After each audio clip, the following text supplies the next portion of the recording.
radio for the masses. Headline edition, July 8, 1947.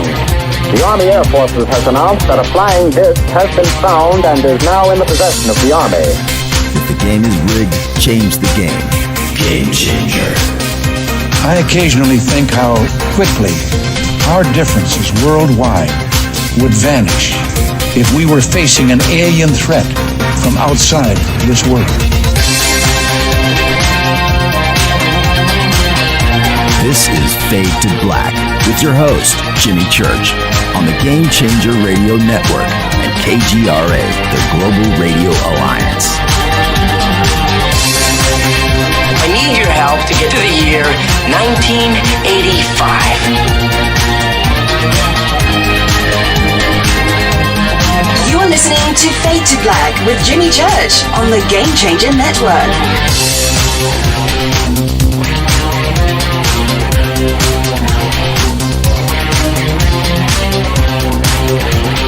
Welcome. Fade to Black. Bespoke radio for the masses. Today's Tuesday, June 23rd, 2020.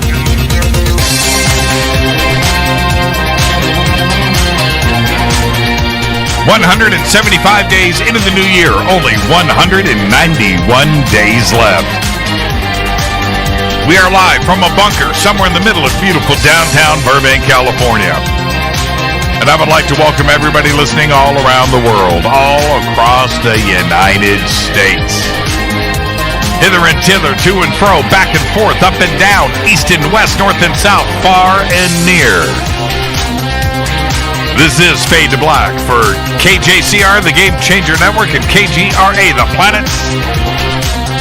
I'm your host, Jimmy Church. What is rocking, everybody? How you doing?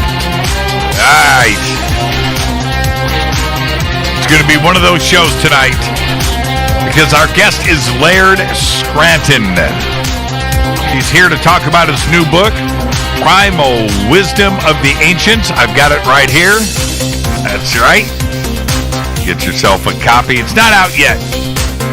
I mean, it's out, obviously. I have it. It's going to be released here in a couple of weeks. Great book. We'll be talking about that. Tomorrow night, Greg Hausch is here. Full night of artificial intelligence. Cannot wait. Man, what a great week. Last night, Gary Osborne, great show. Great show. And tonight, Laird Scranton. Tomorrow night, Greg Hausch. Thursday night is another Fader night with open lines all night long. You can follow me on Twitter at JChurchRadio. Yep. Start right there at JChurchRadio. Hashtag F2B is the sandbox. You can also join in on the conversation. Hang out right there. We have 2 chat rooms open. One over at Spreaker. One over at KGRA, the Planet. Hello to everybody on YouTube, everybody on Facebook. You guys are chatting away already, I am sure. And, of course, right here on Twitter in our Twitter feed. Any questions or comments tonight? Hashtag F2BQ. Okay, you can also email Jimmy at jimmychurchradio.com. I want you to visit all of our sponsors here at Fade to Black. GetTheT.com, where you can go and get your immune system boosted. And, the coronavirus numbers are going through the roof once again. And, no end in sight. And the only proven way to stay out in front of it is get your immune system boosted. Go to GetTheT.com and head to their specials page. Get that immunity package that they have right there for you. And use the promo code FADER, FADER, for all orders over $50. You will get free shipping. And also, Billy Carson's new internet TV network. It is ForbiddenKnowledge.tv. Go right now. Get registered. You will get 3 days of a trial membership, free trial. Okay? So go and do that. All of the banners, all of Everything that you need to click on is over at jimmychurchradio.com. All the promo codes are there, like for River Moon Coffee. Whether you visit Amazon Prime and head over to the store, go straight to their website. The promo codes are there for River Moon Coffee. Man, I said it. I got to take a sip. Man, crazy news today. Let me get to the breaking news. CERN is in the news. CERN has approved plans to build a $23 billion super collider, 62 miles in circumference, that would make the current 27-kilometer dinky 16 tera-electron volt Large Hadron Collider look tiny by comparison. The so-called Future Circular Collider, the FCC, would smash particles together with over 100 TeVs of energy, right? Right now they're only using 16, to create many more of the elusive Higgs bosons first detected by CERN back in 2012. This Higgs factory would be key to helping physicists learn more about dark matter and other mysteries of the standard model of physics. And now, don't worry, by the way. Don't worry, okay? Fresh black holes and portals to another dimension won't happen until the construction begins in 2038. So you can relax. You can relax. Whenever you look at CERN, take a tour, watch some videos, look at the complexity of that facility, right? The engineering, the cabling, the construction. Who designs that? There must be thousands and thousands of engineers and architects that are I mean, where does that come from? And to turn around and do one 62 miles in diameter. Think about that. All right. Well, 2038 is the year. Okay. At least 2 people have died after a 7.4 magnitude earthquake hit Mexico's southern coastline earlier today, collapsing buildings and prompting evacuations. There was a tsunami warning that went out. The tsunamis were about 2.5 meters tall that hit up and down the coastline. But thankfully, the destruction was fairly limited, considering it was originally reported to be a 7.7, was reduced to a 7.4. The earthquake occurred this morning at 10:29 a.m. local time. Now, NASA, back in the news. NASA's Inspector General is investigating Boeing, one of the 2 companies supplying commercial crew vehicles for astronaut flights to the International Space Station. All of this in relation to a recent contract competition to land astronauts on the moon. Now, according to a June 20th report, a senior official at NASA spoke with a senior Boeing executive about the company's bid for a commercial moon lander contract. You're not supposed to do that, right? And Boeing subsequently attempted to change its proposal after the deadline for the submission had passed. So, concerned officials within NASA refer the situation to the agency's Inspector General office. NASA leadership ultimately asked Doug Lavero to resign from his position as Associate Administrator of NASA's Human Spaceflight Directorate. I announced that here on this program when it happened. Boeing did not win the lunar lander contract, and the matter is still under investigation. There you go. All right. Now, the Star Works, UFOs and international... Oh, man. The Star Works UFOs and Artificial Intelligence Conference in Laughlin, Nevada, going down November 5th through the 8th is happening. And I want you to go right now. Click on StarWorksUSA.com for tickets and information. We're going to be there. We're going to be doing 2 nights of Sky Watches. I'm going to be hosting. That's going down Thursday and Friday. We're going to have special guests. We're going to have a lot of fun. We're doing this at an ancient petroglyph site 8 miles from the Aquarius Hotel and Casino. So you're going to want to go and check it all out. Grant Cameron's going to be there, Paul Hynek, James Fox, myself. Rita's going to be there. The Fade to Black crew is going to be there. It's going to be great. November 5th through the 8th. StarWorksUSA.com. The banners are over at JimmyChurchRadio.com. And the other big event for us, everything got canceled this year, except for Disclosure Fest and Star Works. Disclosure Fest is going down October 10th. That is Saturday, October 10th at the historic Los Angeles Park in downtown Los Angeles, right next to Chinatown. All right, that's October 10th, Saturday. Go to disclosurefest.org. It's a free event. All right, go to disclosurefest.org to get your tickets and info. All right, let's get the show cracking. Happy birthday to today. Glenn Danzig is 65 years old. Unbelievable. Warrant guitarist Joey Allen today is 56. And our dead guy's birthday today is Stuart Sutcliffe. 1940 to 1962. Died at the age of 21. Stewart was a painter and a musician and the original bassist of the Beatles. He also named the band with John Lennon, and he wanted to name the Beatles B-E-E-T instead of B-E-A-T, which was changed later. He quit the band to pursue painting and went back to school. While studying in Germany, Sutcliffe began suffering from intense headaches and experiencing acute light sensitivity. After collapsing on April 10th, 1962, he was taken to the hospital, but died in the ambulance on the way there. The cause of death was later found to have been a severe brain hemorrhage. On this day in history, OTD, 1992. Man, something is wrong. My mouse is refusing to scroll. Man, this is a drag. I gotta drag this stuff around. It won't scroll.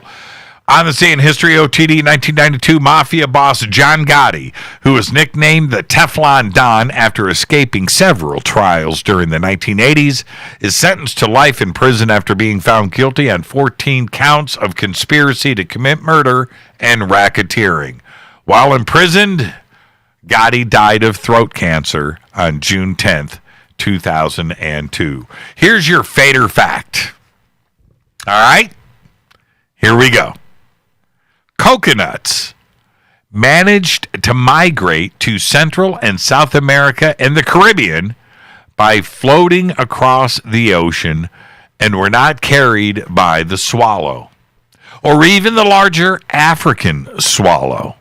This is a fact, but nobody knows where they migrated from. And that is your Fader fact. Fully vetted, by the way. It was not an African swallow. All right, tonight, very special guest Laird Scranton is here. We're going to be talking about his new book, Primal Wisdom of the Ancients. And when this gets released officially, there's links up for it now where you can go and pre-order. But I got my copy of the book, and it's great. We'll be discussing this tonight. Tomorrow night, Greg Hausch is here.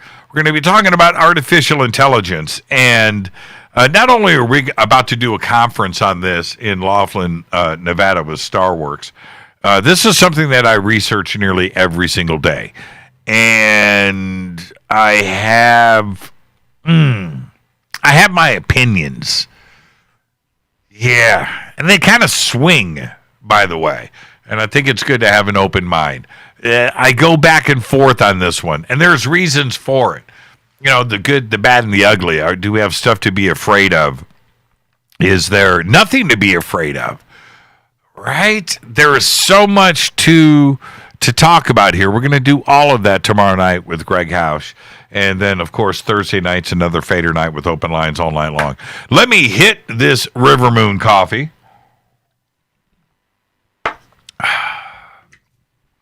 RiverMoonCoffee.com. That's right. All those promo codes that you need are right there at jimmychurchradio.com. Man, I put the head on my Hulk USB drive backwards. There it is. There's my Hulk USB drive. Well, it's like this, everybody. There's another dust-up going on right now in our UFO community. And it is the latest is surrounding the Wilson document. That's right. Now, many journalists, a few specific ones, and researchers have jumped on the recent revelations that retired Rear Admiral Wilson says that the author of the document, Dr. Eric Davis, has made it all up. At least the parts about him, which honestly make up the majority of what was written in the notes by Dr. Eric Davis. Now, I have already mentioned the source of the recent Wilson quotes, and they came from the blog Devoid. Now, without getting into all of those details, that honestly isn't what is most important. What is important is that the Wilson document is real, and it was written by Dr. Eric Davis. That's right.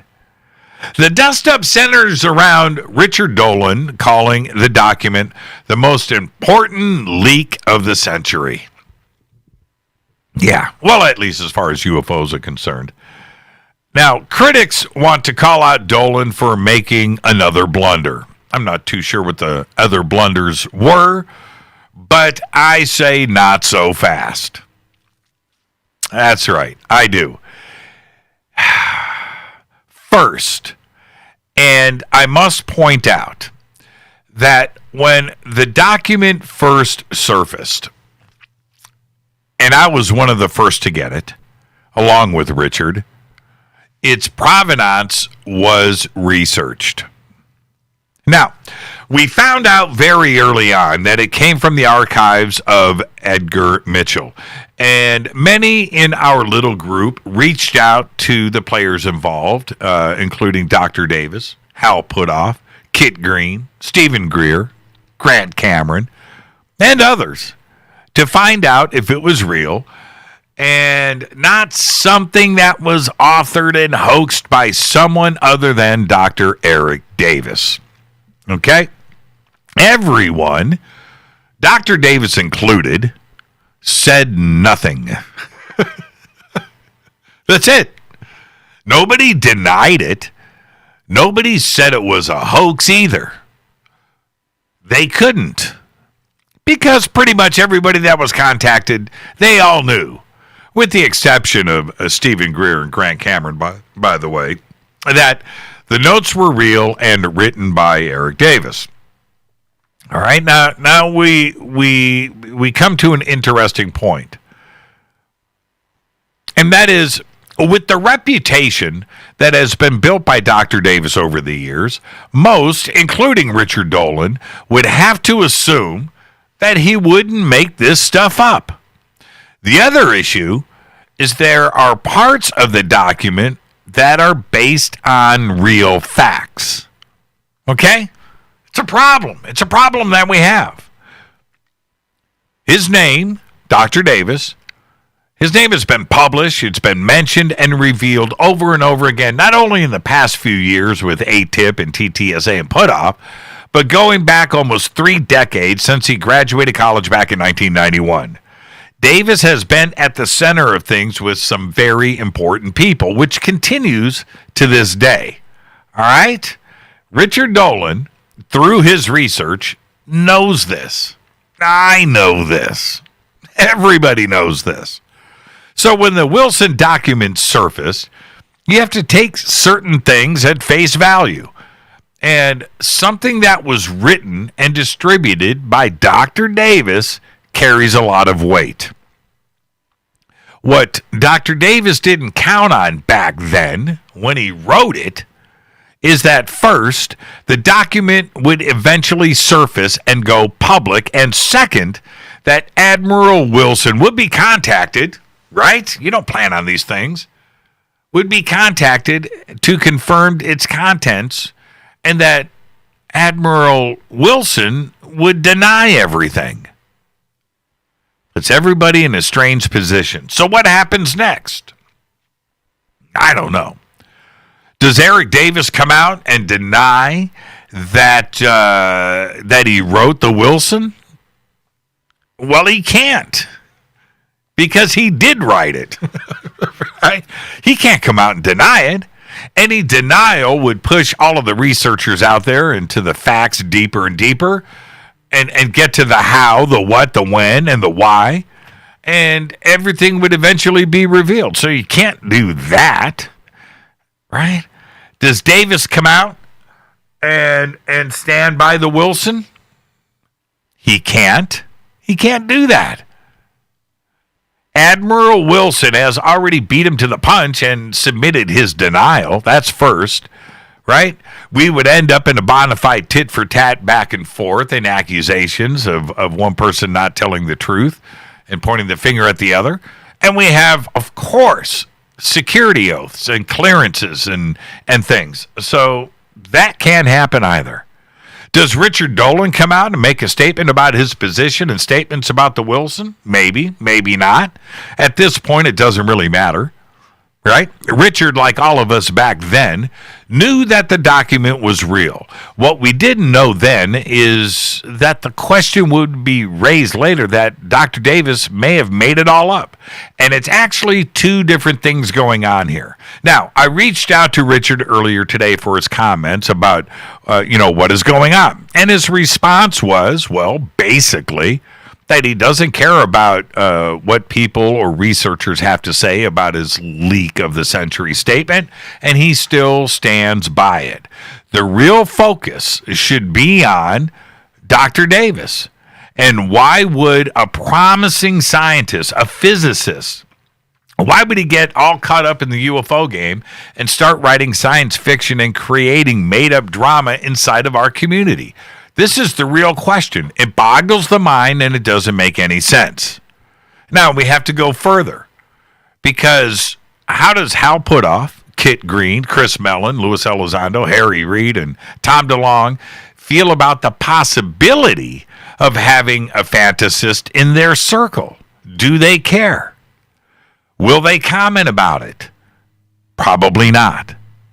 They have used Dr. Davis and his words, his reports, and his science to help support everything that they are about and what they are working on. There is also the issue of security oaths, NDAs, and reputation. Nobody, not Puthoff, Davis, or anybody else with clearances, is ever going to go on the record to support anything that is in this Wilson doc. Now, I remember a couple of years ago when I first got the PDF of the ATIP reports. And Richard and I were on the phone for a couple of hours going through it all, line by line.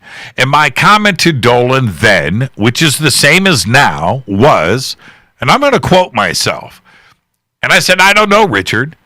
This is all reading like science fiction. It's not science. It's like a screenplay, or it's a book.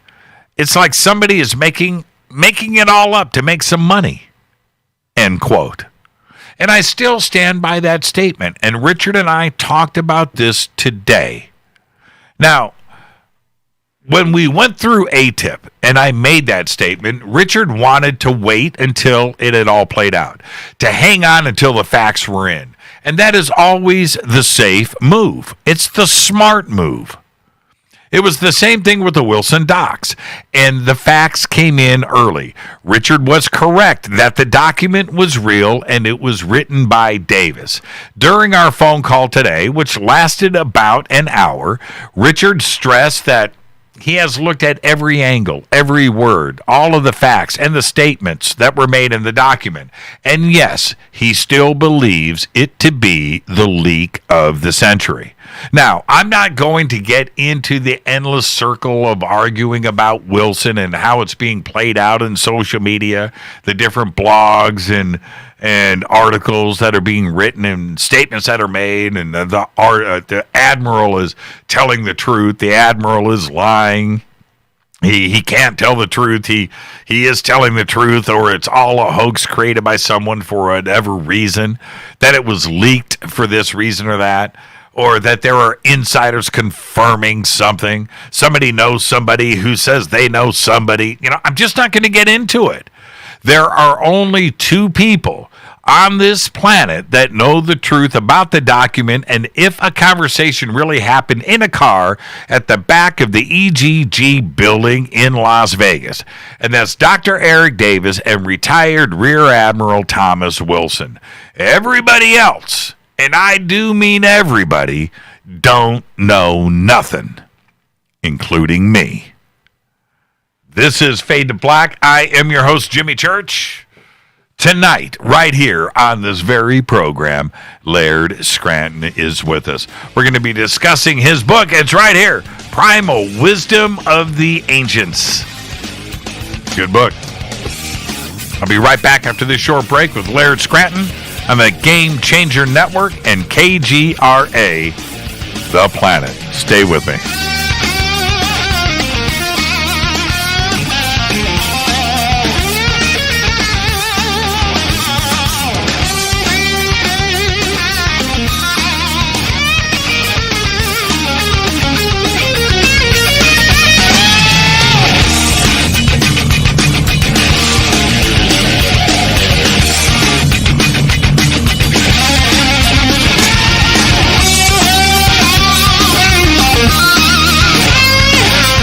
This is Nicole Church, daughter of you-know-who, and you're listening to Fade to Black on JimmyChurchRadio.com and the Game Changer Network.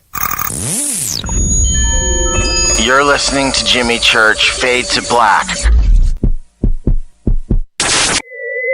Fade to Black will now pause for alien identification. The station that talks the net. KGRA Radio. When you take the beans from Central America with dashes of Indonesian and African mixed in and then roast it to the dark side of Fade to Black, you create the ultimate brew of fringe. Introducing the Fade to Black blend from Rivermoon Coffee. Yes, Rivermoon's darkest customized roast was created for the love of Fade to Black. The alchemy of masterful roasting and smoking the beans is in every sip of this full-bodied, dark Java. I need my coffee dark, deep, with distinct bittersweet chocolate highlights, just like the bunker.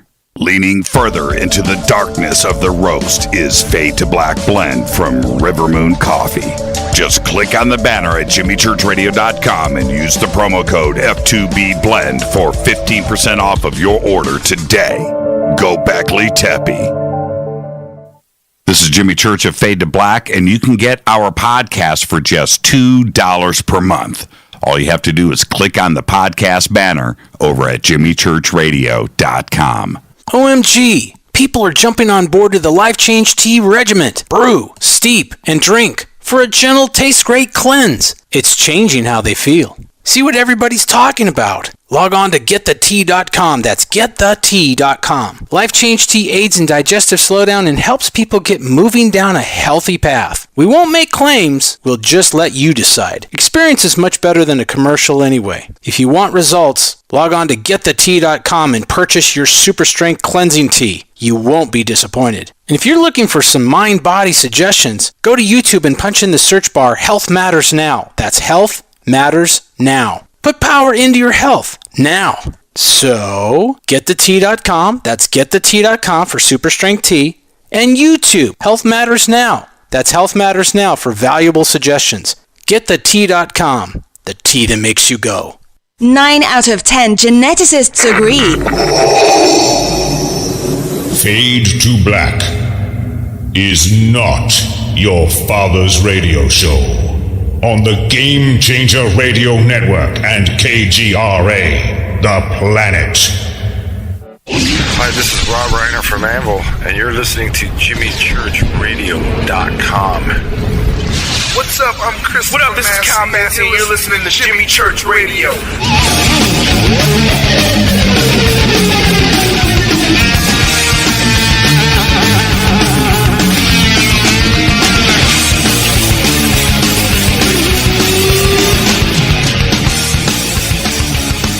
right, welcome back. Fade to Black. I am your host, Jimmy Church. Welcome, everybody. Tonight, Laird Scranton is here. Tomorrow night, Greg Hausch, Artificial Intelligence. Thursday night is another Fader night with open lines all night long. Man, I've got the hiccups. I've got the hiccups during a show. That's never happened before. Tonight, it's author and researcher Laird Scranton. He's here to talk about his new book. I'll hold it up again for the cameras. Primal Wisdom of the Ancients, which is set for release in July 2020. Laird graduated from Vassar College in 1975. He's the author of a series of books and other writings on ancient cosmology and language. This includes articles published in the University of Chicago's Anthropology News Academic Journal, Temple University's Encyclopedia of African Religion, and the Encyclopedia Britannica. He is featured in John Anthony West's Magical Egypt documentary series and Carmen Boulter's documentary, The Pyramid Code. He's a frequent guest on a wide range of radio and podcast interviews shows, including Red Ice Audio, Coast to Coast AM, and Beyond Belief with George Noory, and of course right here on Fade to Black. His books include The Science of the Dogon, I've got it. Sacred Symbols of the Dogon, I've got it. The Cosmological Origins of the Myth and Symbol, I've got that too. The Velikovsky Heresy, which I have as well, and The Mystery of Skara Brae. I would like to welcome back to Fade to Black. I've got the hiccups. Laird Scranton. Laird, you've got me nervous, man. Hey, Jimmy. Funny you should talk about hiccups because I've had hiccups tonight too. So we can interrupt each other's sentences, I guess. Man, it's crazy. It's. I've never had it during the show. So it must be you. It must be you, Laird. Yeah, it's got to be. No, it's the solstice energy, and the fire eclipse, and it's all that. Yeah, absolutely. How have you been? And you and Risa, the family, dealing through everything right now. Is everything good in the homestead? Well, we're doing our best to make this the best lockdown, best pandemic ever. It's what can you do? You can just roll with it. This is a once in a century event, and we've been lucky. I joke that this means that I'm now going to have to do all my book research and writing from home. Yeah, right. What has changed? Yeah, not very much for me, but yeah, exactly. And same for us over here. And that look, we have to deal with this just like everybody else is. It's not easy. It's not easy for us. It's not easy for you and the world and the country. And we just have to get through it. That's it. There is no easy road on this. If we had a guide, a way to get through this, it would be different. But all of this is fresh and new, and we just have to write it out and get to the other side. Has the lockdown created any real difficulties for you? I know you're a busy guy. Well, what is strange for us is we're going through things that we've never had to deal with before. And that includes, shopping and face masks and shortages of things. We're dealing with all of that. One of our daughters had to work from home. Instead of going into the office, and her college schedule got upended, just like everybody else in the country. So we're dealing with all of that. Fortunately, we how do I say this? Because Fade to Black isn't at an office. Right. We don't have to deal with that, or coworkers or things. We don't have to deal with any of that. So our schedule never really got interrupted. It's everything else about life that we were accustomed to that stopped, and it's an unfortunate thing. It really is. And there's crazy things that they're short of. 1 week they're short of chickpeas. Why would they be short of chickpeas? Another week they're short of ketchup. There's no rhyme or reason to what is not on the grocery store shelves. Yeah, and I'm a big fan of ramen noodles and cup of noodles. Sold out. It's like, wait a minute. Nobody ever bought this before. This is my thing. What are you doing buying my thing? I'm getting shorted on some of the things that I love, but hopefully we're going to get to the other side of it. And this is my take. I feel that we have been forced to go through a paradigm shift, how to look at others differently, and how to respect others and boundaries and feelings and emotions. Do you feel that we're at the same, like this fork in the road? Do you feel the same thing is happening? Yeah, I absolutely feel the same way, and I see it in a lot of different ways. I have a lot of people who contact me with interesting things that happen for them, and I'm getting lots of reports of just a general feeling that this is a major paradigm shift in a lot of ways. History is going to look back on this period of a few months and consider it to be a really exceptional period. You know what's interesting is I want to talk about the definition of cosmology. And because not only is it what you do, and it is the foundation of this book, but if you think about human history, right, 100 years from now, 200 years from now, the cosmologists of the future, this 2020 is going to be a subject for them. It may it may be an entire semester at a college. Right? Do you think of that? How they're going to look back at 2020 and how we dealt with things? Yep, I can imagine that easily. I can imagine that happening. Now, cosmology. This is what I find so fascinating about its definition, is that we think of cosmic, right? We think of outer space and the way that cosmic is constantly used throughout the day, right? And it could be anything, but cosmology is, well, I guess it could be part of the stars, but that's not actually what the definition is. What is the definition of cosmology? Well, cosmology is the way that a culture looks at questions of where things came from, really, is what it boils down to. For the cultures I studied, they're talking about three different things. They're talking about where did the universe come from, where did material objects come from, where does life come from, and all of the ancient symbolism, from my perspective, focuses primarily on those questions and trying to understand them. What's interesting is that those three themes are seen as parallel themes, that the processes that pertain to one pertain to the others. And so some remarkable group back in ancient times looks like they developed a system of symbols, that a single progression of symbols that simultaneously describes all three of those things, so that every symbol along the way has meaning for all three things. Are we talking about how the universe formed? Are we talking about how matter forms?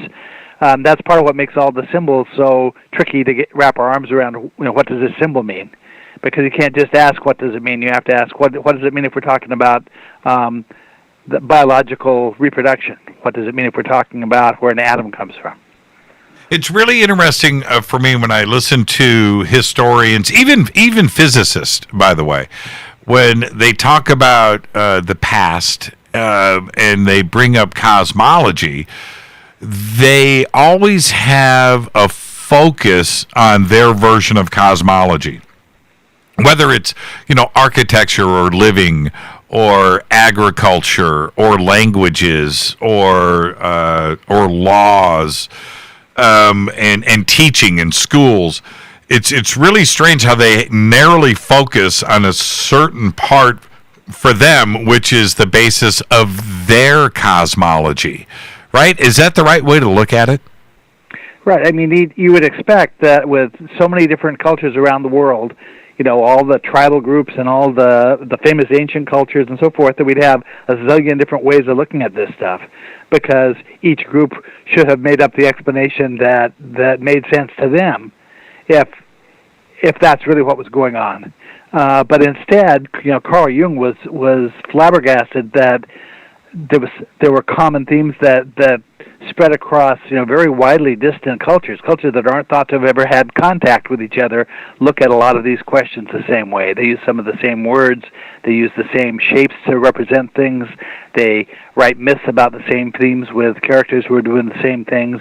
And it's just very confusing. How can they all have conceptualized this in the same way? There are so many of them. Well, and there's a couple of interesting ways to look at it, and as we start to get this conversation going tonight, it fans out in so many different directions so quickly. I mean, this should almost be like a 5-part show, to be fair and honest with all of this information. But there is something fundamental going on here where I want to start. What I find interesting, and I didn't understand what cosmology really was, but what I used to really trip out on as a youngster, and I mean very young, 8, 9, 10 years old, is how everybody on the planet, every culture, invented stairs. Right? Oh, wow. Every culture invented windows. Right? You're right. Everybody did these things that could not have communicated with each other. And right. I just thought, is it DNA? Were these instructions embedded, within ourselves to be revealed at a later time? Some kind of time-activated DNA spurt of knowledge, where suddenly, because there was no way that these cultures could communicate with each other through vast distances. So let's kind of start there. How is it possible for cultures to develop these same principles seemingly independent of each other, no matter what the advancement was?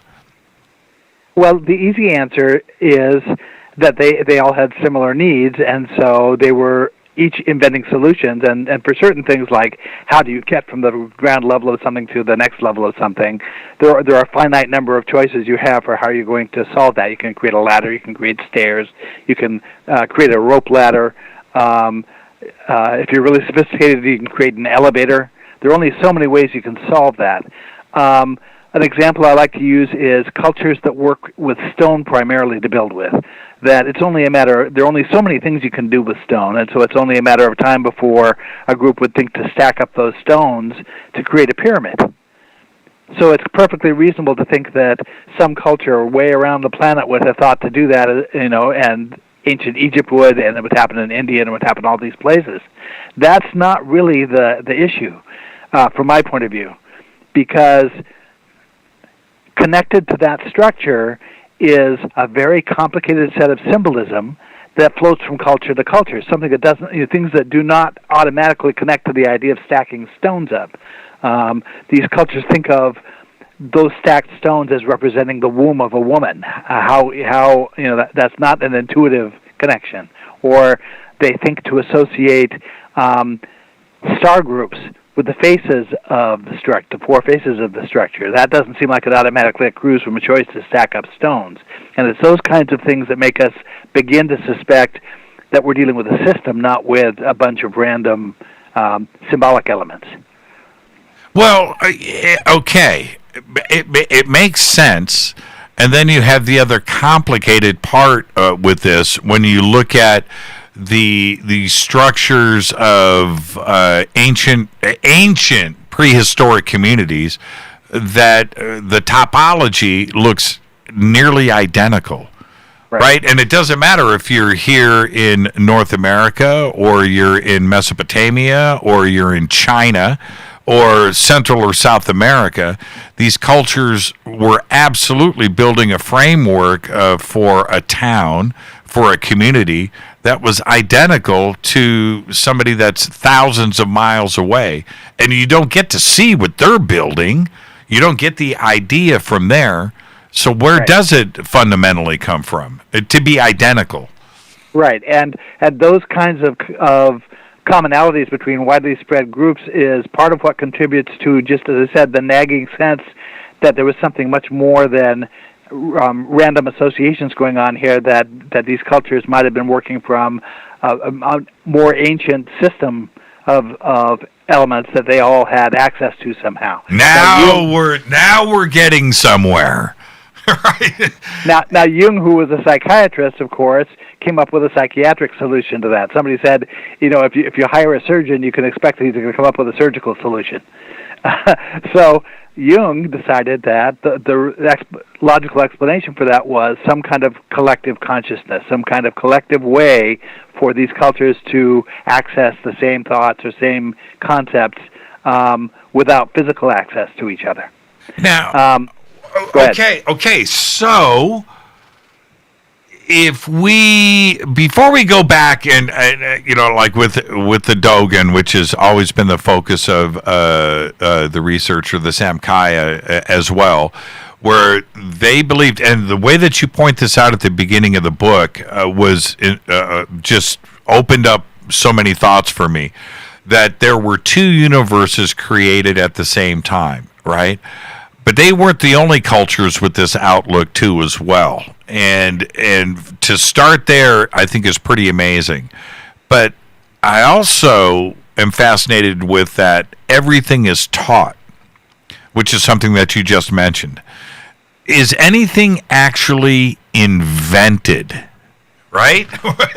Well, there are researchers who say, come on, we're really not giving very much credit to ancient cultures, that by saying that they were so stupid that they couldn't invent these things for themselves, they had to be taught these things, is really denigrating to the ancient cultures. Right. But what's missed is, it's not the researchers like me who are saying that they were taught this stuff. The cultures themselves were saying it. I was doing some research about the Near East recently, and one of the researchers there makes a point. He made a statement in his article. He said, every last ancient culture he's ever read about makes claims for instruction in ancient times by somebody more capable than themselves.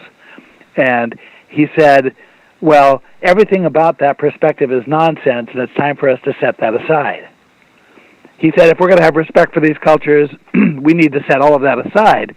And my feeling was, if we truly have respect for these cultures, wouldn't we sincerely explore the thing they're all telling us is true? Which takes me to the fundamental point here. Is anything actually invented? Right? I mean, like, invented. Brand new idea. Nobody influenced anybody here. Something was invented. Well, I know that Mike Nesmith's mother invented whiteout. From the monkeys, that's right. Yes, from the monkeys. Oh, I forgot about that. But wait a minute. See, okay, that's a great point. But wasn't paint already around for 50,000 years? It sure was. Right? And so we always have to look at things that way. And even when we start to get into symbolism, we would probably be able to back up and go, well, yeah, these cultures started here, and we can see the beginning of some symbolism and symbology kicking off. But you can back up 40,000 years before that and look at cave paintings in France. Yep, and they got a lot of the same shapes. With same shapes, with the same meaning behind them, actually. Right? So that's right, or at least to the extent that we can interpret what the meaning probably was. So when we look at... go ahead, I'm sorry. Well, talking about inventions, so often, so many of the things that we know were actually invented by mistake. Like when the glue that they use for Post-it notes, the person who invented that was actually trying to invent a super glue. And the way the formula came out, they came out with something that rather than holding very strongly, only held very weakly. And they said, well, I should be able to do something with this. And they ended up creating Post-it notes. I had read, it's funny you bring that up, I had read some stuff last week about Neolithic cultures that were using glue, right? Yeah. And you stop and you think about, now wait a minute, where does this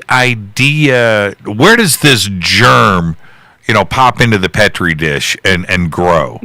Right? Where does this idea come from where we are going back that far where gemstones and glass or wood and things, clothing, right, leather, glued together. That wasn't actually supposed to be happening 10, 15, 20,000 years ago. No, but you can see that, you can imagine that anybody who's out in the forest is going to eventually stick their hand in sap on a tree and realize that it's sticky. And somewhere along the line, one bright person, might have thought, gee, I might be able to use this for something. And I keep going back to the original thought. Somebody showed, right? Somebody taught them how to use the glue.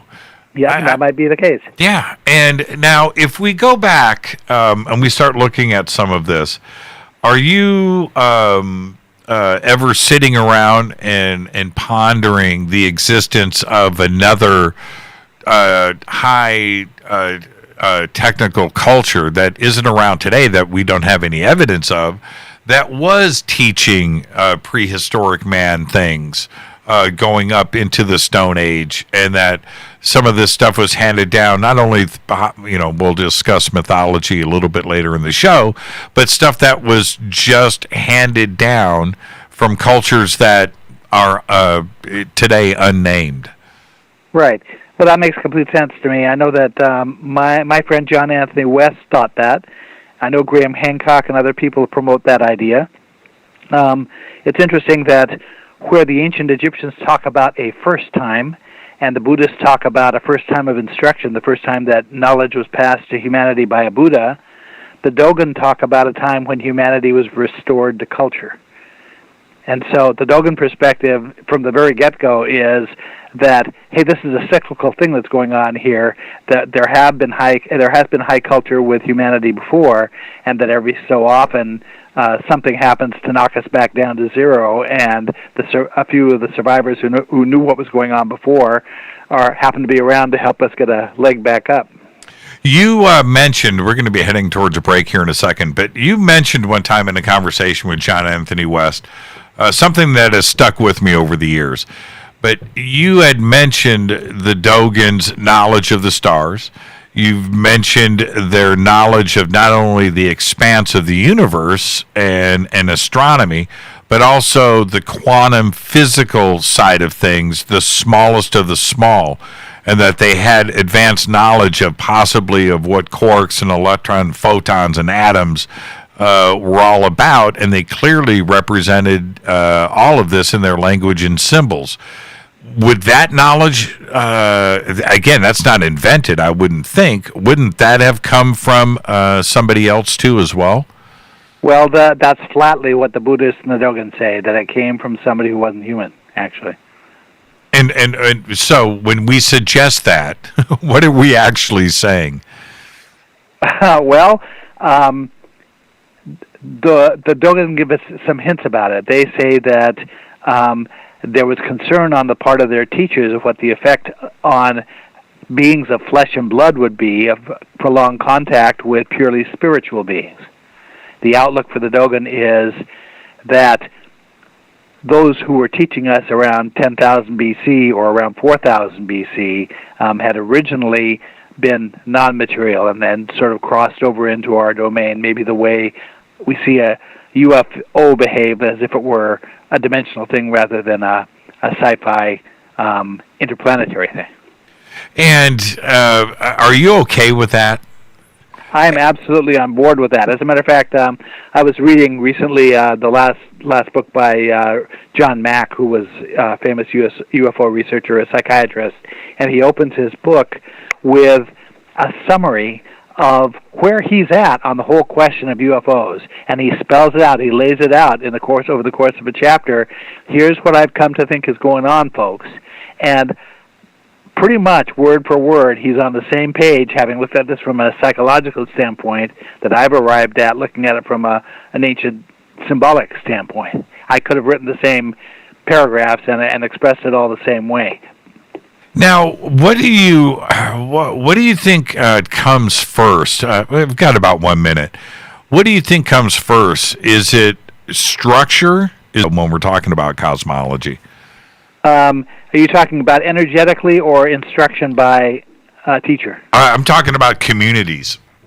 Okay, it looks to me as if the structure for our earliest communities came out of a deliberate civilizing plan. That's what the Dogon are saying, and that's what the Buddhists are saying. That someone deliberately helped us establish structures for society that were based on the civilizing plan. Man, it's such a fascinating subject. Let's take our break right here. We'll continue with Laird right after this short break. This is Fade to Black. I'm your host, Jimmy Church. The book is Primal Wisdom of the Ancients. There it is right there. It's releasing in July. I'll be right back after this short break. It's Fade to Black on the Game Changer Network and KGRA, The Planet. Stay with us.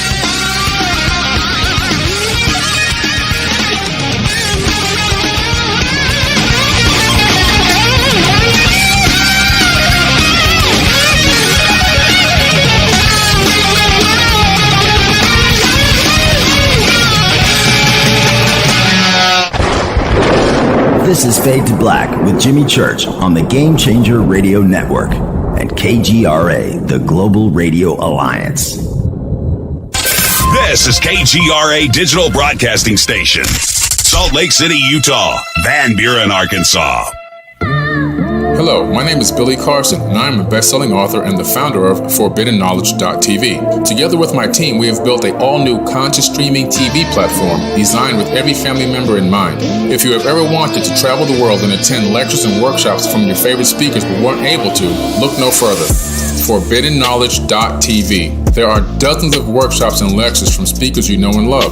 We have also included amazing categories to assure that your consciousness is entertained and elevating on a daily basis. Amazing interviews, ancient history, ascension knowledge, wisdom teachings, documentaries, conspiracies, mysteries, health and fitness, conscious cooking, meditations, finance, yoga, and so much more. To start your free trial on any mobile device or computer, surf to ForbiddenKnowledge.tv. That's Forbidden Knowledge with the number 4, ForbiddenKnowledge.tv. Again, visit ForbiddenKnowledge.tv today. Introducing the new Surfer Music app. Listen, fade or not, you know I love my music. This is my go-to for all things notes. The Surfer app is a brand new concept in music listening. Surfer is free, providing unlimited access to thousands of live streaming radio stations. Surfer is an exciting, interactive listening experience. Discovery and surprise are built right in. Surfer is your destination to discover and rediscover great live streaming music.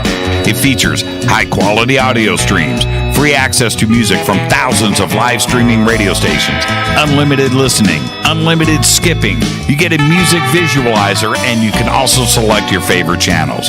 Get it at the Apple App Store or Google Play. Just search Surfer Music or click on the Surfer banner at jimmychurchradio.com. Gobekli Tepe.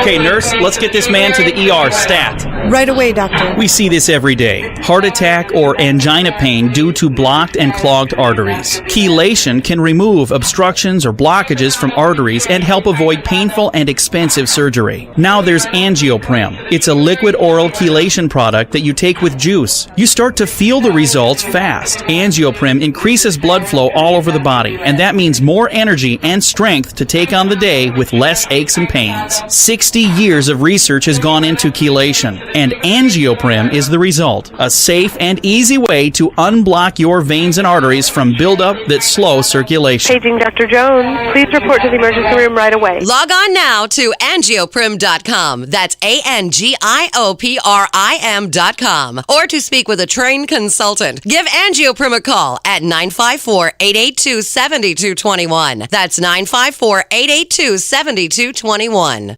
Hello, I'm Katie, and you're listening to my main man, Jimmy Church, on jimmychurchradio.com. Hi, this is Ray Hobbs here, repping the planet, and you're listening to my good friend, Jimmy Church, Fade to Black, on the Game Changer Network and the KGRA Digital Broadcast Station. This is Toby Kebbell. You're listening to jimmychurchradio.com. Don't hurt me, Jimmy. I'm only little. Hey, I'm Adrian Grenier. And this is Ari Gold. We're the Honey Brothers. We're also Honey Brothers. Hey, I'm Adrian Grenier. And I'm Ari Gold. We're the Honey Brothers. And you're listening to Jimmy Church. The Revolution. This is Jimmy Church of Fade to Black, and you can become an official Fadernaut by just going to our membership section at jimmychurchradio.com. Hello, this is Serena Wright Taylor from Conscious Life Expo, and you're listening to Fade to Black with Jimmy Church, who holds the Lucky Pony record for the best astrological chart since 1963. True story. This is Micah Hanks of the Gralien Report, and you're listening to Jimmy Church on Fade to Black, across the globe on the Game Changer Radio Network and the one and only KGRA Radio, The Planet.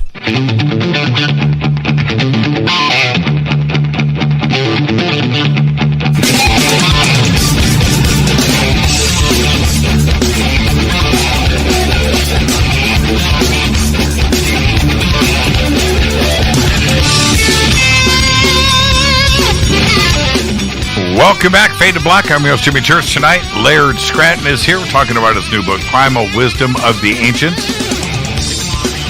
Want to get straight back to it where we left off before the break, Laird, and, bringing up the question of, having a structure or a plan to a community. Is it possible for a culture to succeed if it's random, right? That they don't have a plan. It's a pretty good thing to do today in your own life. You need to have structure. You need to have a plan. You can't live each day willy-nilly. But it would also apply to an ancient culture, too, as well, right? Yeah, I mean, a community certainly has a lot better chance of succeeding if they know what they're doing coming into it. Because any temperate zone climate village is not going to survive a winter. I mean, this happened with the Mayflower Pilgrims. They arrived in New England completely unprepared to get through a winter. And if they hadn't had help, they never would have survived that first winter. So it's much, much more difficult if you don't know what you're doing. So the plan, an instructor plan, obviously would help. One of the things that I'm most fascinated with when I look at, and I always go back to ancient Egypt when I apply my thought processes, is that so many things, not only with Egypt, but in northern Africa and certainly Mesopotamia and ancient Sumer, so many things happen in rapid succession. And it's cloth, it's laws, right? It's math, it's astronomy, it's medicine, it's architecture. So many things just blasted out of the gate. And we always look at ancient Egypt and Mesopotamia for this. How is it possible that all of this happened at what appears to be the exact same time? Right. I mean, and it probably is possible that there were just some confluence of events, that came together. I mean, we ourselves in our lifetimes have gone through remarkably productive times for society compared to other eras. But if you're asking the question, is it credible based on the Dogon and the Buddhist perspective that deliberate instruction happened in ancient times? You go to the Gobekli Tepe region in the Fertile Crescent and you see everything necessary for civilized life originated there.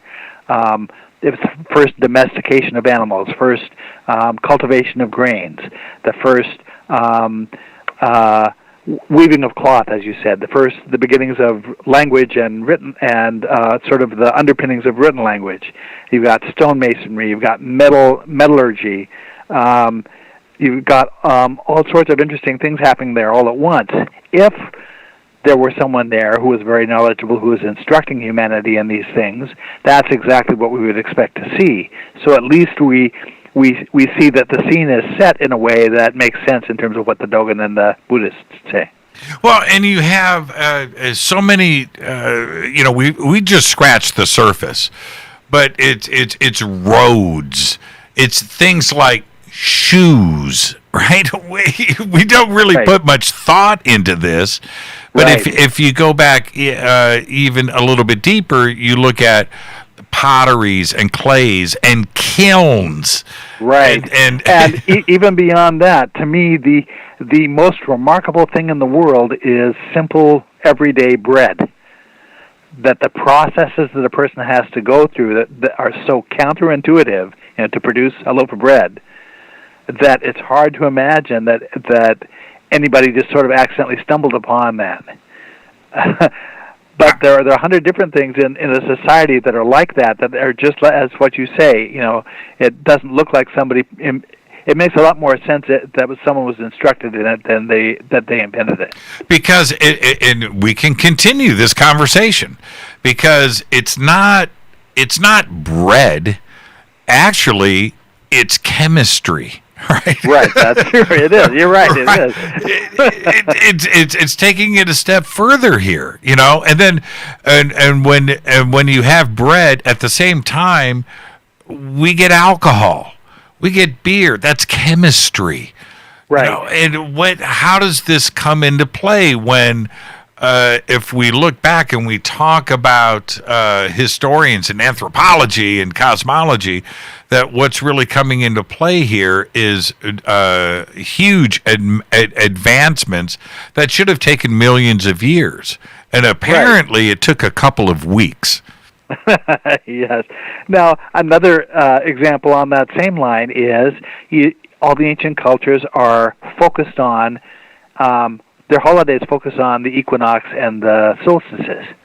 But these are events that are not obvious every day. I mean, you have to really be paying attention. You'd almost have to have a pre-existing understanding of astronomy to a certain extent to have any sense of observation that an equinox happens or that a solstice happens. I guess a solstice might be a little more obvious.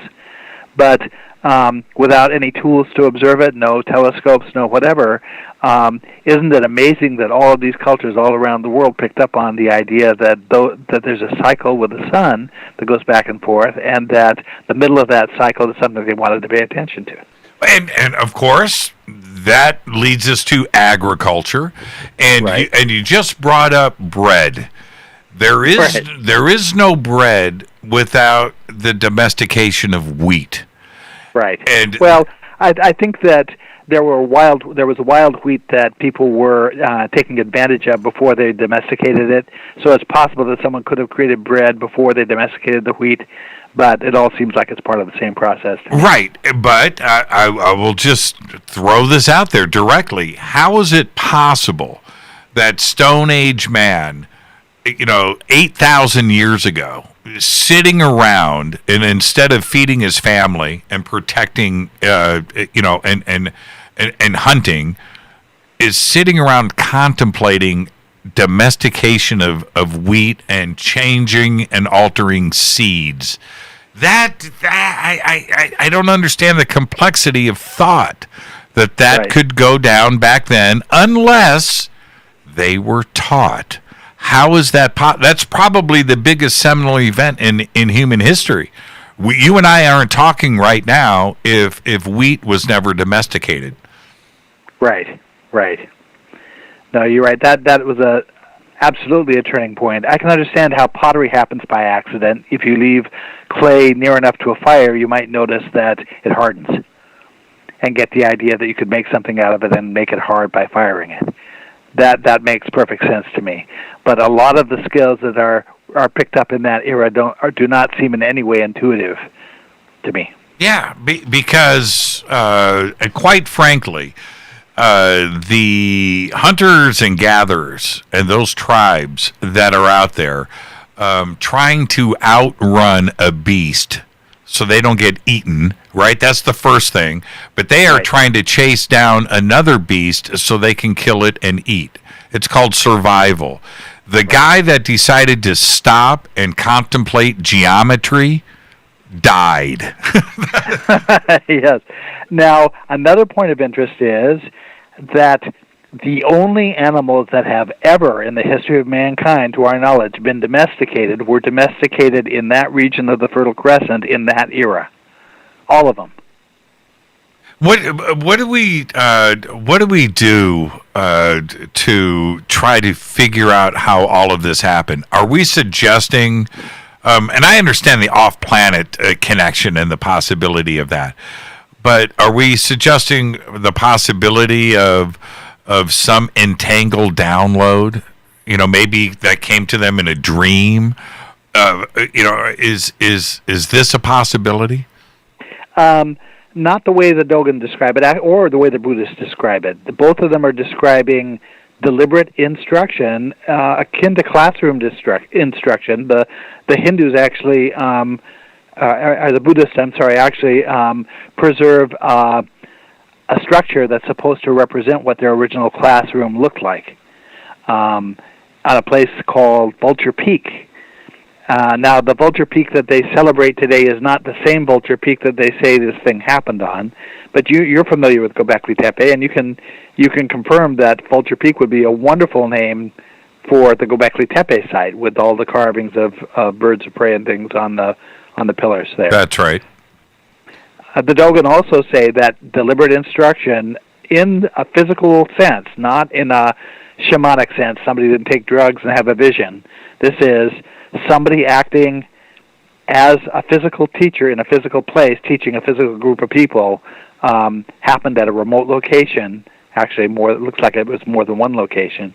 And you would think it would have to be more than one location to reach everybody on the planet, because it looks like so many different cultures around the planet were instructed in the same thing. Who were these messengers? Is this what is referenced in the Bible as, say, the Watchers or angels, but they didn't have another word?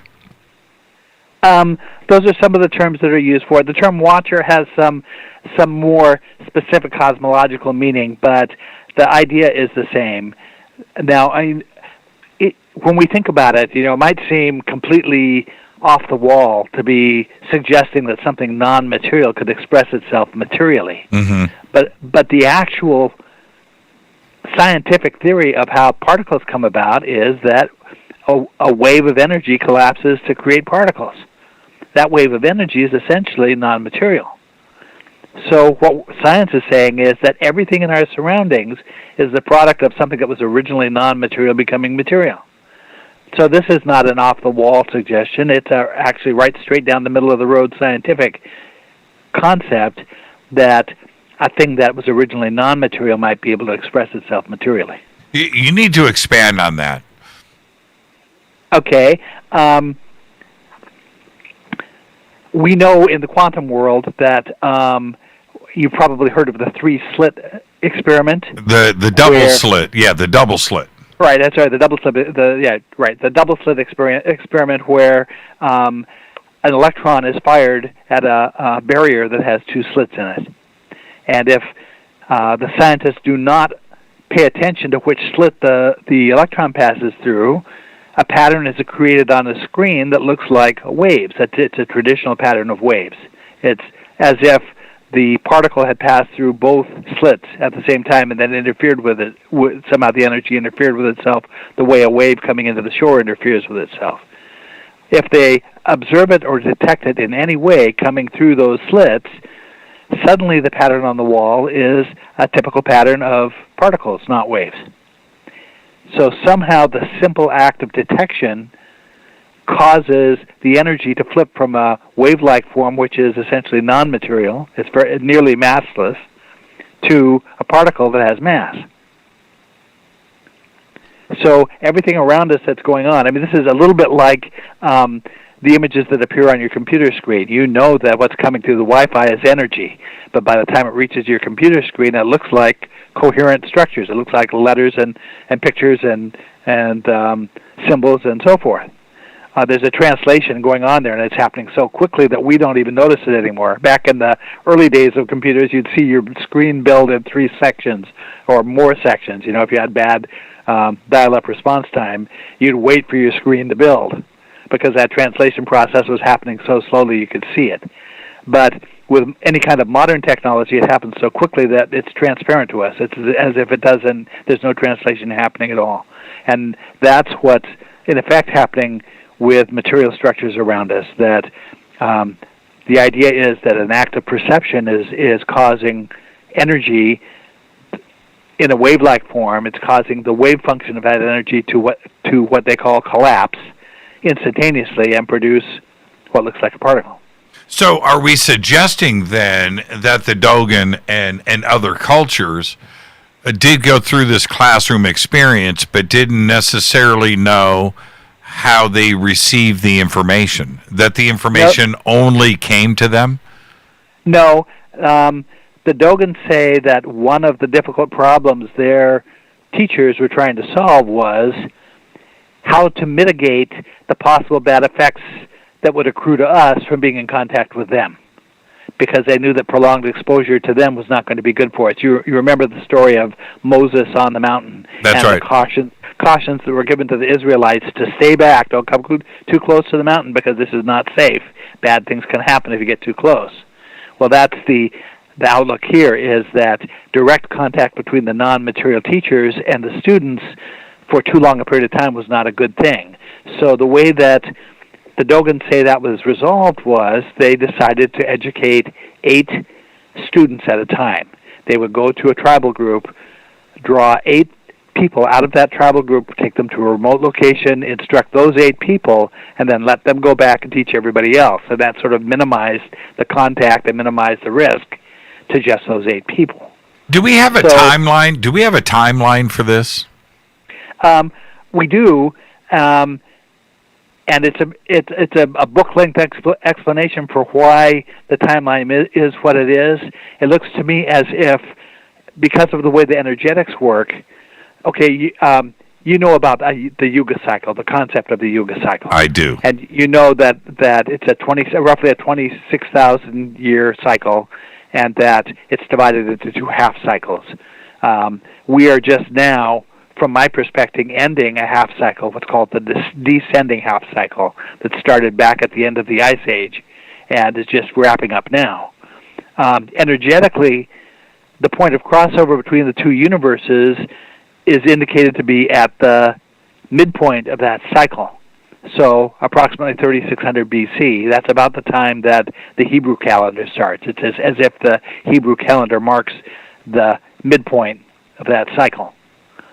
So the most likely time that we would have had direct interaction with the non-material side as physical, in the form of physical interaction with actual creatures that look like entities, like intelligent people, right, would have been at 3600 BC. You go back to Gobekli Tepe times, and energetically there are some obstacles to that having been them.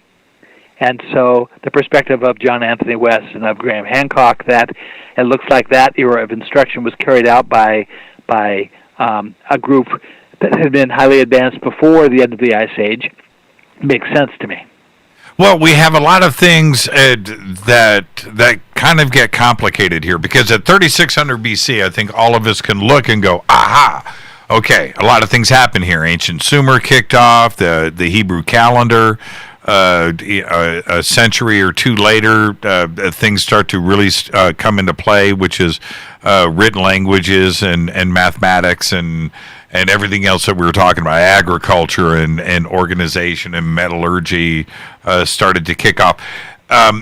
All of these things happen, but what complicates things is Gobekli Tepe, because some of those things that we talk about at 3000 BC actually were happening 7,000 years earlier in Gobekli Tepe. It's actually a continuation of a tradition that is very interesting. I'm actually in the process of wrapping up a manuscript that connects those dots.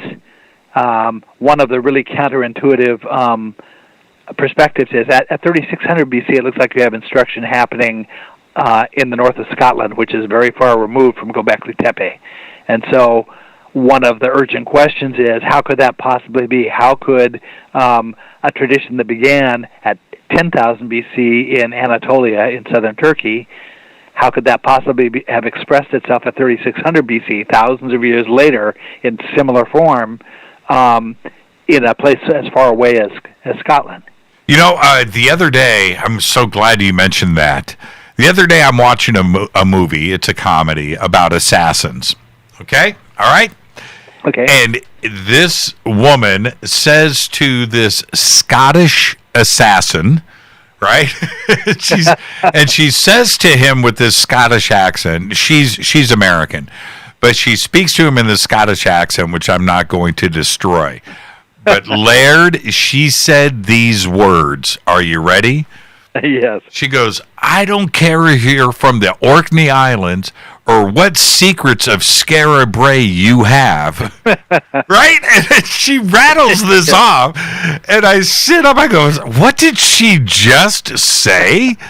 I couldn't believe it. And I thought about you immediately, and knowing that you're going to be on the show.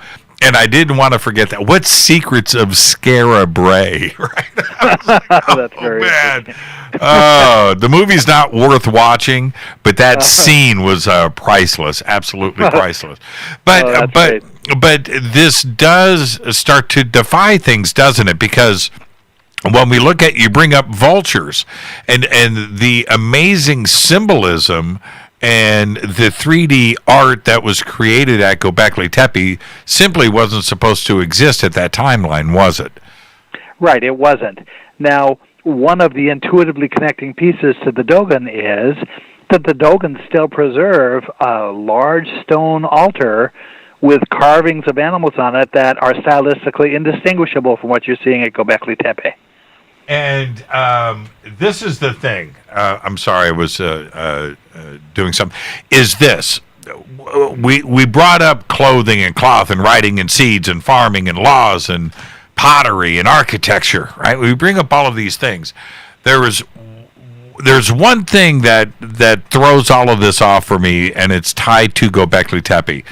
And that is Armenia and the ancient Armenian highlands, which is where Gobekli Tepe sits today. It's modern-day Turkey. Turkey has nothing to do with Gobekli Tepe.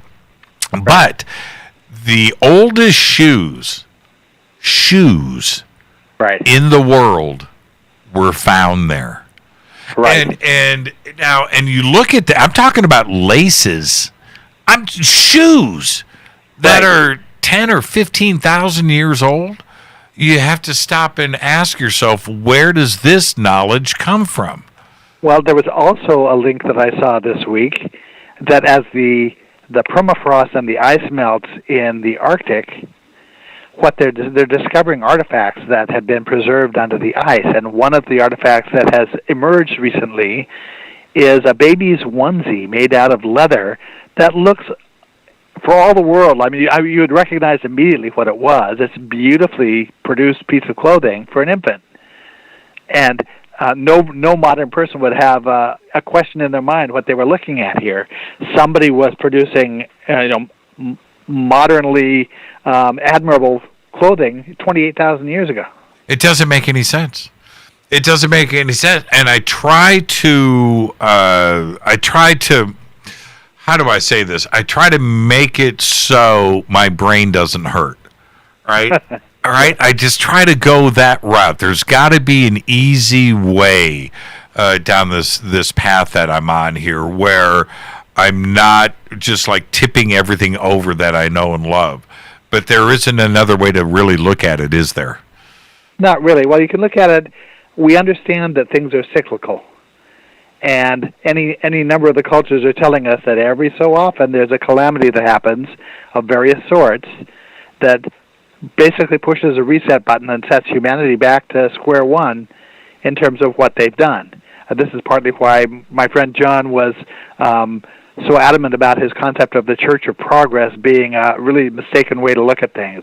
The idea that there's been one continuous progression from primitive to modern, and that we're the pinnacle now of the smartest and the most capable that humanity has ever been. He says that's nonsense.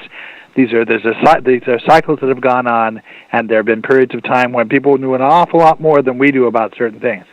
Well, there would have to be, we were talking about the structure of things, right? And the structure of cultures where you would have to have some type of organization where historians are trying to tell us all of that happened in Mesopotamia, right? It all happened there.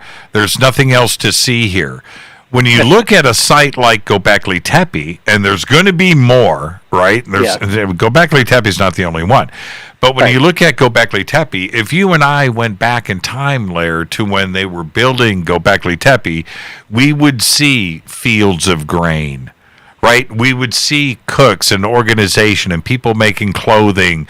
We would see the quarries. We would see organization and a government and a structure that quite simply shouldn't have been 7,000 years before Mesopotamia. There isn't anything else to see but that, because without it, Gobekli Tepe wouldn't have been built, right?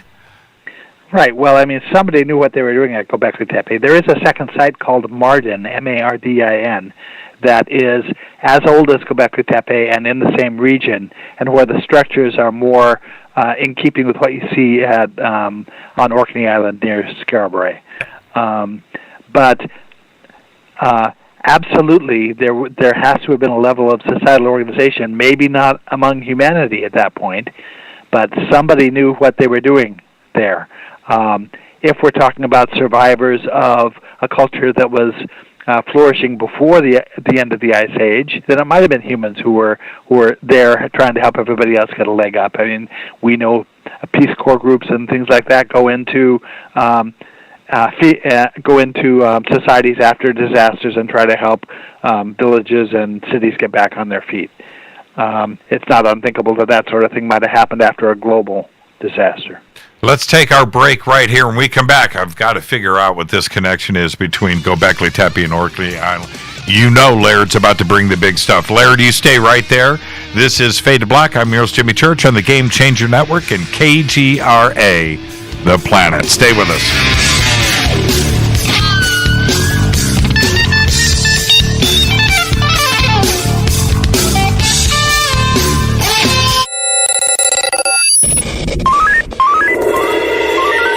Way out here, we listen to Jimmy Church. You're listening to Fade to Black. Always on the edge of the hottest alternative talk. Jimmy Church with Fade to Black. KGRARadio.com. ¿Qué tal, mis amigos? Yo soy Mario Carson, el tiburón, y los invito para que escuchen a mi buen amigo Jimmy Church Radio. ¡Claro que sí! Do you want to be an official Fadernaut? Of course you do. This is Jimmy Church of Fade to Black. Just go to our membership section at jimmychurchradio.com. Introducing the new Surfer Music app. Listen, Fadernauts, you know I love my music. This is my go-to for all things notes. The Surfer app is a brand new concept in music listening. Surfer is free, providing unlimited access to thousands of live streaming radio stations. Surfer is an exciting interactive listening experience. Discovery and surprise are built right in. Surfer is your destination to discover and rediscover great live streaming music. It features high-quality audio streams, free access to music from thousands of live streaming radio stations, unlimited listening, unlimited skipping. You get a music visualizer, and you can also select your favorite channels. Get it at the Apple App Store or Google Play. Just search Surfer Music or click on the Surfer banner at jimmychurchradio.com. Gobekli Tepe. So, you love talk radio? Then you'll love TalkStreamLive.com. TalkStream Live is always on, 24/7 with the best streaming talk shows. Find your favorite talkers and discover some new ones. It's free, readily available online or on mobile with any smartphone or tablet. Finding your favorite talk shows all in one place has gotten a whole lot easier. Just go to TalkStreamLive.com. Be sure to download the free apps from Google Play or the iTunes App Store. You listen to us, and we listen to you. And so does the CIA.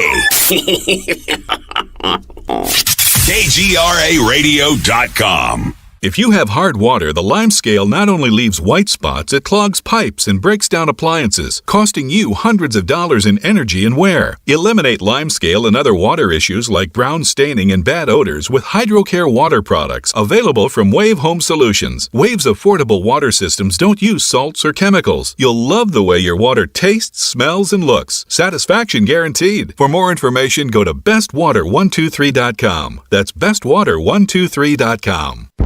Are you intrigued by Paranormal Talk Radio? You'll love the new Paranormal Radio app from TalkStream Live. You'll find a great selection of talk shows covering UFOs, ghosts, strange phenomena, and much more. Download the Paranormal Radio app now and start listening to the very best in paranormal talk entertainment, including the network you're listening to right now, the Paranormal Radio app. Free in Google Play and the iOS App Store. You are listening to Fade to Black with Jimmy Church on the Game Changer Network. Oi, oi, I'm Reese Evans. You're listening to Jimmy Church. This is Revolution. The revolution will not be televised. The revolution is on radio. Ciao.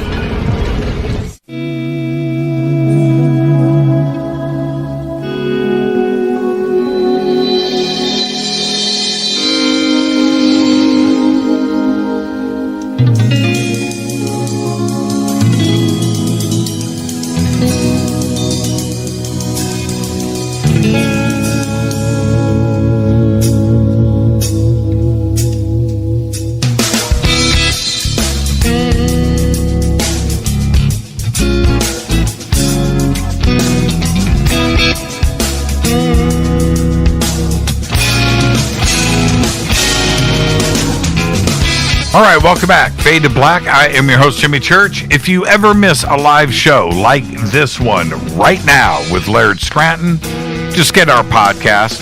This is a live radio broadcast, but you can get our podcast for just $2 per month. We have over 1,250 episodes right there.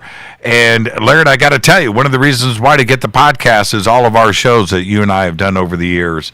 It's been a really, really fun road, and I want to thank you for everything that you have done for this community and your continuing research. And, man, you know what? I miss John Anthony West every single day. I'm so glad, do too. Man, I'm so glad you brought him up. This is where I wanted to go. Oh, by the way, Bonkuklu Tara, that's another site near Gobekli Tepe. That is being unearthed right now, equally as incredible, maybe older too as well. Before we get to the Orkney Islands and the connections to Armenia, and by the way, Rita said, she said, tell Laird Armenia has all the answers. Okay. So, I know there are quite a few there. That's for certain. Well, see, the thing is, the more that we dig, Rita and I and this audience, it seems that down south and Mesopotamia and ancient Egypt, I get all of that, I do. But you go further north and you get into the Armenian highlands and what was going on there and its connections around the world. It's absolutely incredible, and the influence of what was going on there. But before we go there, when we talk about Egypt, and so many want to talk about Greece and then Rome, which happened thousands of years after everything else. Right. I'm talking about Greece and Rome. Why is Asia, China, and India constantly left out of the mix? There are a lot of researchers out there that want to talk about India and talk about China and Asia. But for some reason, when we talk about mythology and cosmology, China and India are left out. Why is that? Well, China is left out because there's a huge gap between what happened at around 1700 BC in China and the time when those events were reported. The earliest, the latest document, earliest document we have that talks about what happened at 1700 BC is dated from around 300 BC. So, because you have this huge gap where there's no written observation whatsoever about what was going on, all you have are the retrospective views, and so every academic researcher has their own opinion as to, they meant this, they meant that. There's no way to anchor an opinion about what might have happened. So China is tricky, and China is also very closed-mouthed about their own history, so there's a lot that's not known there. But India, for me, is right in the picture. I mean, squarely in the picture, to the point that the Dogon material rests on things that happened in India and directly interfaces with things that happened in India, and so do the Skara-Brae episodes. There are numbers of things in the manuscript I'm working on that are direct ties between the Orkney Island Skara-Brae references and Hindu and Buddhist references.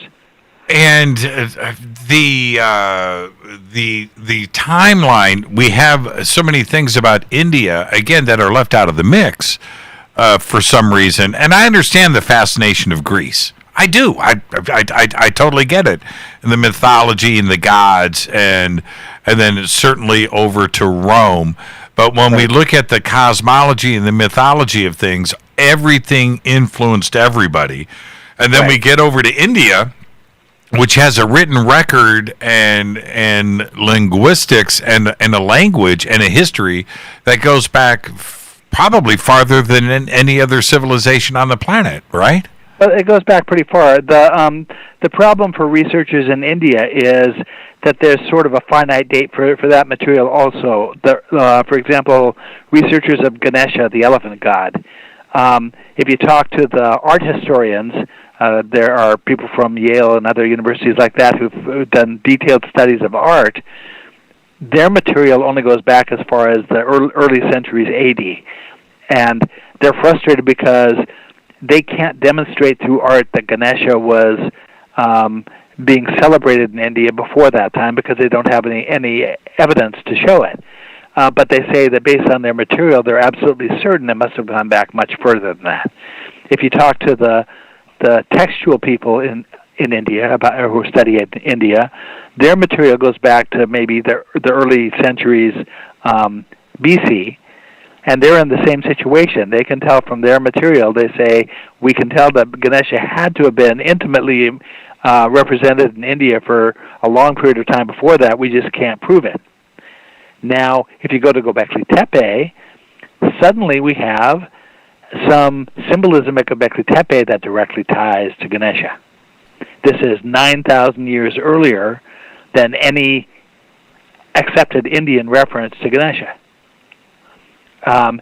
Where the way you get at it is, there was I could tell from the Dogon material back in probably maybe 10 years ago that based on relationships between what the Dogon say and what's said in India about scientific references that tie to Ganesha, that there had to have been a cosmological concept of a female Ganesha at one point or another. And the relationship between the female and the male Ganesha would have to have been conceptualized as an embrace. So I went and I did some digging, and I discovered that some references that said, yes, in fact, there had been that concept in India, but there were no surviving images. It had been a concept in China that had been specifically banned from inclusion in a master volume on Buddhism in 1100 AD by an emperor in China, banned from actually any mention in China at all, and no surviving artistic image of it. But if you go to Japan, it survived, and it was a highly, highly secretive form of these embracing Ganeshas. So Risa and I sort of scoured the internet looking to see if we could find any surviving image of these hugging Ganeshas. I had come up with specific instructions for how, if you were going to build a statuette to represent it, what it would have to look like, what material it had to be built out of. It had to be made from brass, how high it had to be, what features the elephants had to have, what their relationship was to each other. They each have their left foot on top of the other one's right foot. Little details like that in the representation of the image. So recently I noticed that when you go to Gobekli Tepe, you probably have seen that on the pillars there are a number of symbols represented that are not animals.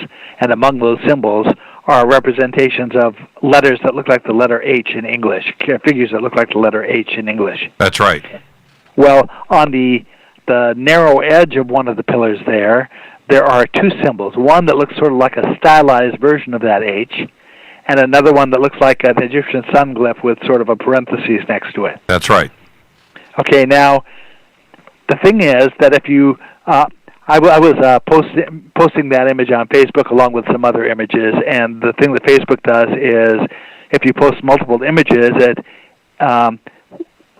when you look at it at the level of the Facebook feed, it magnifies certain portions of the images, what was magnified in that image was this stylized H, and I suddenly could see for the first time that it wasn't actually a stylized H. What it actually was a depiction of two elephants together. Now, this is in the context of any number of other symbols, half a dozen other symbols at Gobekli Tepe that all redundantly express the idea of non-materiality coming together with materiality, which is what the two Ganeshas represent. Rita and I were talking about this last week. It's fascinating. I know right now Rita just spun around down in her studio. Go, what did Laird just say? Because we were discussing this and looking at other images of the, not only of the embrace, but other images like this throughout cultures around the world. It's not, and going back to the H symbol too as well, and what that may signify, and how that was cropping up around the world. There isn't. Right, now that H symbol, we know what it means because it survived in the Masonic tradition. I came across an article from the early 1900s in a Masonic magazine called the New Age magazine, and an entire article in the magazine was devoted to this figure of the H, and it explicitly represented the idea of non-material energy coming together with material energy, which is the definition of a sanctuary in ancient times.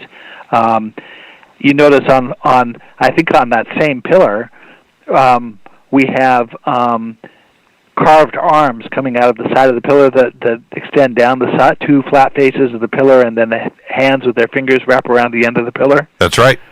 That's a concept of an embrace. That's right. If you go to an Egyptian hieroglyphic dictionary, there are a dozen entries for the concept of an embrace, and every word entry is a homonym. It's pronounced like an important cosmological term. So essentially, with the Egyptian cosmological words, they're saying embrace, embrace, embrace, embrace, embrace, embrace. This is a core concept. It's the conceptualization of how the two energies come together between the universes. And the Ganeshas were one of the ways of representing that. Now, in the book, my book that we're talking about tonight, redundant expression of the same idea is the way that original references confirm what they were talking about. It happens in myth. It happens with symbolism. At Gobekli Tepe, we see, as I said, a half a dozen different symbolic elements that all refer to the concept of the two energies coming together, which is the definition of a sanctuary. So these Ganeshas are hugely important because you could argue that the figures weren't pictures of elephants, but in the context of all those other symbols that mean the same thing, it's got to be the two elephants. That's the only representation that could also represent that same concept. And what about that combined with a representation of the universe, or a dual universe? They didn't get down. Okay, they didn't get down to that level of trying to represent things. What my book Primal Wisdom is about all of the aspects of this tradition that demonstrate what highly capable teachers these were who were instructing us, and the various techniques they used to try to convey meaning to us. Now, if we understand that if they're talking about energies between universes, this is a very sophisticated scientific question. You know, you're not expecting hunters and gatherers. That's right. to really have knowledge of this stuff. So the intended target of the symbolism is way in the future. They're aiming it at a highly technological audience like ourselves who are going to recognize some of these references that are unmistakable. But you can't get at it if you don't have microscopes and telescopes and knowledge of some things scientific.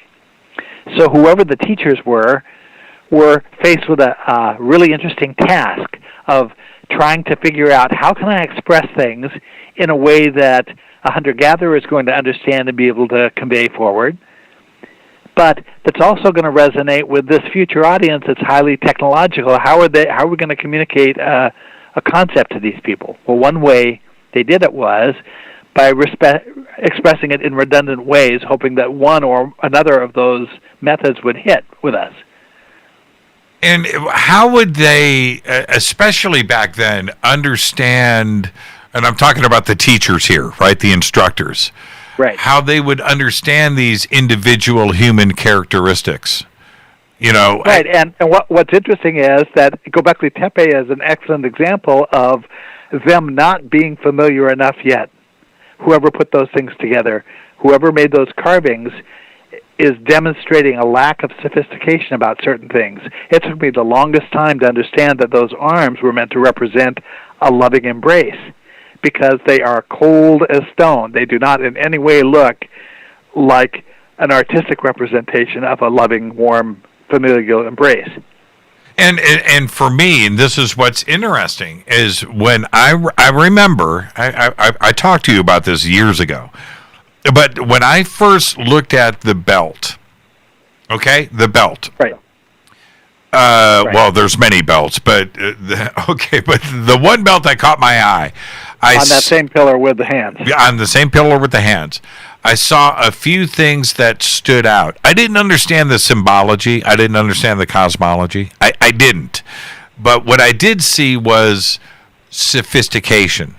I saw a belt buckle. Where is a belt buckle and a belt coming into play at 10,000 BC? How is that possible? I looked at artwork. I saw the H on the side of the belt, and I see decor. I see artistic. I saw the House of Hermes, right? Is it, where I'm looking at a deep understanding of aesthetics. It's a beautiful belt buckle. It's a belt. It's worn. It's held.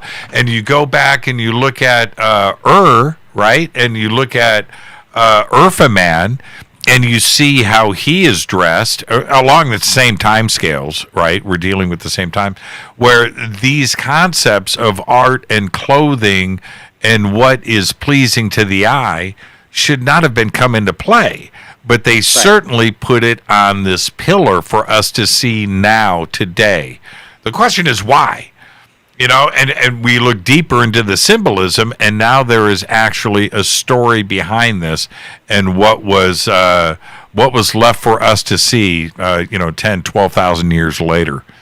Right, and I'll tell you that from my perspective, it all comes down to a why. That as you start to get perspective on what the symbolism is, each symbol is ultimately able to be brought down to a specific why.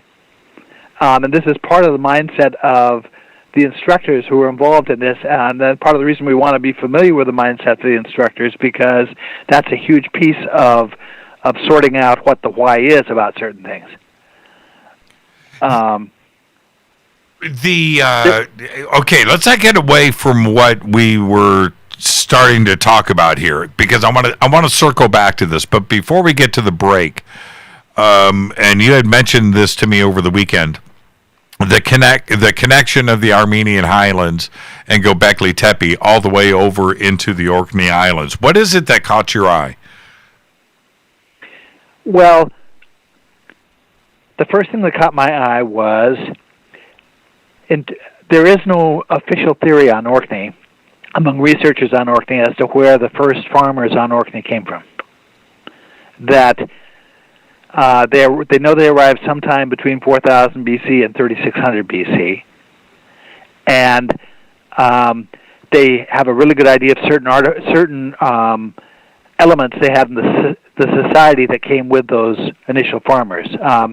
Certain plants that they were growing, certain animals they had that they were raising as farm animals.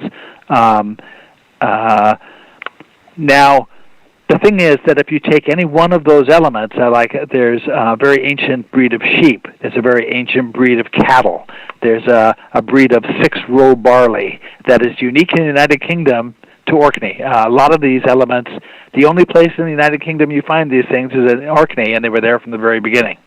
Now, if you take any one of those elements and you trace where did that element come from, you discover it originated in Anatolia sometime before 6000 BC. Now, the problem is that these are the same elements that you and I were just talking about being the foundation of civilization on the whole planet. So, theoretically, there's any number of paths that sheep might have taken to get to Orkney. You can't say that because it came originally from Anatolia, well, everybody's sheep came from Anatolia. So you can't point a finger to Anatolia and say, well, the farmers must have come from there because they had the sheep. It might have come across, these elements might have come across Europe piecemeal and happened to come together again on Orkney. The Orkney people are sort of predisposed to want to think they have Scandinavian origins. And so if you try to argue that it came from any other place besides Scandinavia, there's a whole lot of resistance to saying that. Now, what sparked the manuscript I'm currently working on is I suddenly came to realize that you don't just have this. First of all, you shouldn't be considering the elements individually. You should be considering them as a cluster. And there's not just a cluster of agricultural elements. There's also a cluster of cosmological elements. There's a cluster of linguistic elements. There are a cluster of societal elements like burial traditions. There are architectural elements like the houses and other structures they build. Now, some of those clusters can't reasonably have moved piecemeal. They had to have moved together. I'll give you an example. No one could argue that the concept of Father, Son, and Holy Ghost arrived at the Vatican piecemeal. They had to arrive as a unit. No one could argue that the letters A, B, C, D, E could have arrived someplace piecemeal. They had to have come as a unit. So the cosmological elements that I'm pursuing are that sort of element, that they belong together conceptually with a philosophy. They can't possibly have arrived accidentally, independently, and then come back together in the right form. They had to have arrived as a group. So the approach of this manuscript is to say, let's not just track the agricultural elements, let's track them hand in hand with these other clusters, because we ought to be able to trace where all of those clusters together moved at one moment. And by doing that, we can define a path of transmission for the entire tradition that originates in Anatolia at 10,000 BC and arrives on Orkney at 3600 BC. Now, there was a development this week that really adds to that outlook. There was a discovery this week at near Stonehenge. It was announced yesterday, I think. That's right. Okay. There's a place near Stonehenge called Durrington Walls. It was a community that was set very nearby. Some even say that it was a mirror site to Stonehenge, and it may have been a site constructed out of wood, not out of stone. That's right. But they've just discovered through ground-penetrating radar, that you have what they're calling a series of 20 to 30 shafts in the ground set in a circle around Durrington Walls, roughly in a circle. Now, these shafts, as they're calling them, are up to 5.5 meters deep and up to 20 meters in diameter. Those are the dimensions of the enclosures at Gobekli Tepe. And there are roughly 20 known enclosures under the ground, buried under the ground at Gobekli Tepe. There are between 20 and 30 of these same enclosures at Stonehenge. What they look like to me is classrooms. At Gobekli Tepe, they've already ruled out that this couldn't have been a village, a place where people were living year-round, because there's no permanent source of water. Nobody could have lived there. It can't have been a fortification because they haven't found any weapons or any walls that were fortified enough to protect anybody from anything. They know it wasn't a burial site because they haven't come up with any bones. The best they can figure is that it was a ritual site where people came to. But if you look at all the elements you and I have been talking about, it looks like an instructional center. And if you trust what the Buddhists and the Dogen say, it looks very much like it was an instructional center, a school. So you go to Stonehenge and you find these same enclosures, and you ask yourself, why would anybody need 20 chambers big enough to seat people in? At Gobekli Tepe, the chambers have benches set all around the walls. Why do you need benches around the walls? Because students are sitting there listening to somebody talk in the middle. Right. So you've got a connection that they don't know how old it is. They know it goes at least to the Neolithic at Stonehenge now, that looks very much like what you got at Gobekli Tepe. It's a continuation of a tradition. When I read the press release yesterday on this discovery at Stonehenge, I had pictured, before I got deep into what was really going on, I was picturing placement of stones, right, or some type of columns.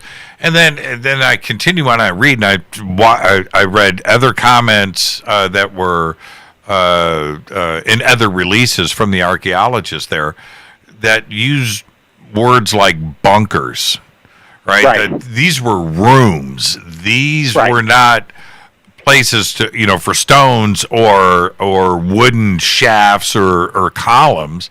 That these were rooms. They were chambers, right? And the whole mindset at Skarbray was at Skarbray they deliberately built their houses into berms. It gave them insulation from weather and so forth. And so, in the absence of having that berm material to build a structure into at Durrington walls, you can imagine that they dug down into the ground to get the same insulating effect, and then put a roof over the top of it. Now, another interesting connection is, at Durrington walls, I said they were building out of wood. There are all sorts of signs that large wooden pillars were placed in configurations very similar to what they eventually saw at Stonehenge and other nearby stone sites, but originally built out of wood. And they can see the post holes, and they can see even that some of the blue stones were placed in the post hole and then removed from the post hole before it was placed at Stonehenge. If you go to Gobekli Tepe, nearby Gobekli Tepe, you have post holes that survive from the same era as Gobekli Tepe. What it looks like to me is that while one group was off excavating stones from the quarry, the group that was going to have to place those stones was practicing using large trunks of trees. They were establishing a skill set for a group of workers so that they knew what the heck they were doing once they had this massive stone to try to put into place.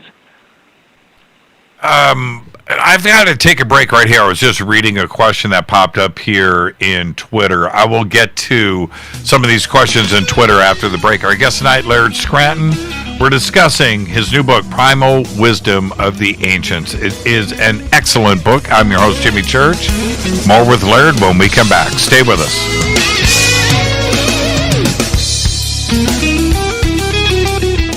Hi everybody, this is Rob Halford, the Metal God on JimmyChurchRadio.com. This is KGRA Digital Broadcasting Station, Salt Lake City, Utah, Van Buren, Arkansas.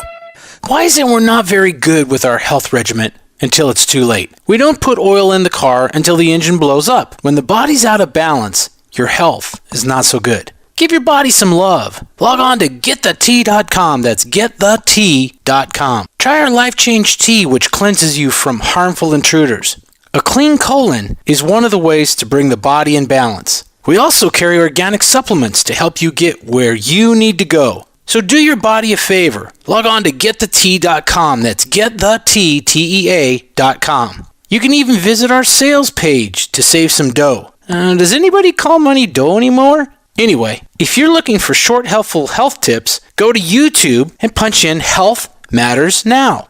That's Health Matters Now. So, log on to GetTheT.com, shop, get balanced, then learn some cool tips at Health Matters Now. You'll be glad you did. That's GetTheT.com. Your contact for current news and trending topics. KGRARadio.com. This is Jimmy Church of Fade to Black, and I only drink Fade to Black blend coffee from River Moon. Just click on the River Moon Coffee banner at jimmychurchradio.com. Promo code F2B Blend. So are you tired of being tired? Well, then it's time to get the tea. Hey, it's Lisa here to tell you about this all-natural, all-organic tea I've been drinking that has had great results for over 20 years. It's called Life Change Tea, and it's specially formulated to help detoxify and cleanse your kidneys, liver, colon, and blood all at once. The colon is one of the most ignored organs in the human body. The faster that waste is eliminated from the body, the less time that waste sits in our intestines, spreading toxins to our bloodstream. This tea helps cleanse chemicals caused by outside intruders from our entire digestive system. And get this, weight loss can be a side effect. And with continued use of the tea, you can experience clearer, healthier, younger looking skin, increased energy, and a happier outlook on life. So if you're tired of being tired, get the Life Change Tea at getthetea.com. That's getthetea.com. And like me, you'll be glad you did. Did you know that when you're on the road with limited data or Wi-Fi available, you can still listen to every minute of Fade to Black by just calling 605-562-4482? No smartphone, app, or internet needed. It saves your data plan and no extra cost if you have unlimited minutes. Just call 605-562-4482. You can listen to me, Jimmy Church, on any phone, anytime, anywhere. Gobekli Tepe.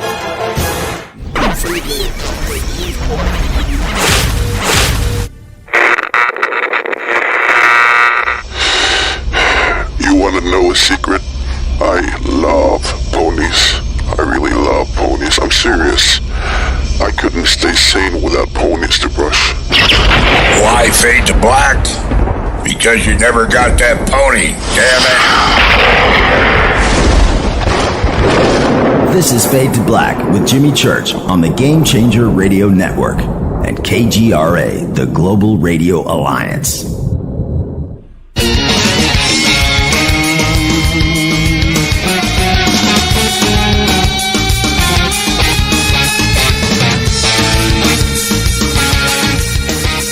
Welcome back, Fade to Black. I'm your host, Jimmy Church. Great conversation going on right now with Laird Scranton, talking about his new book, Primal Wisdom of the Ancients, and it's an amazing read. It's going to be released in July, and you can pre-order the book now, can't you, Laird?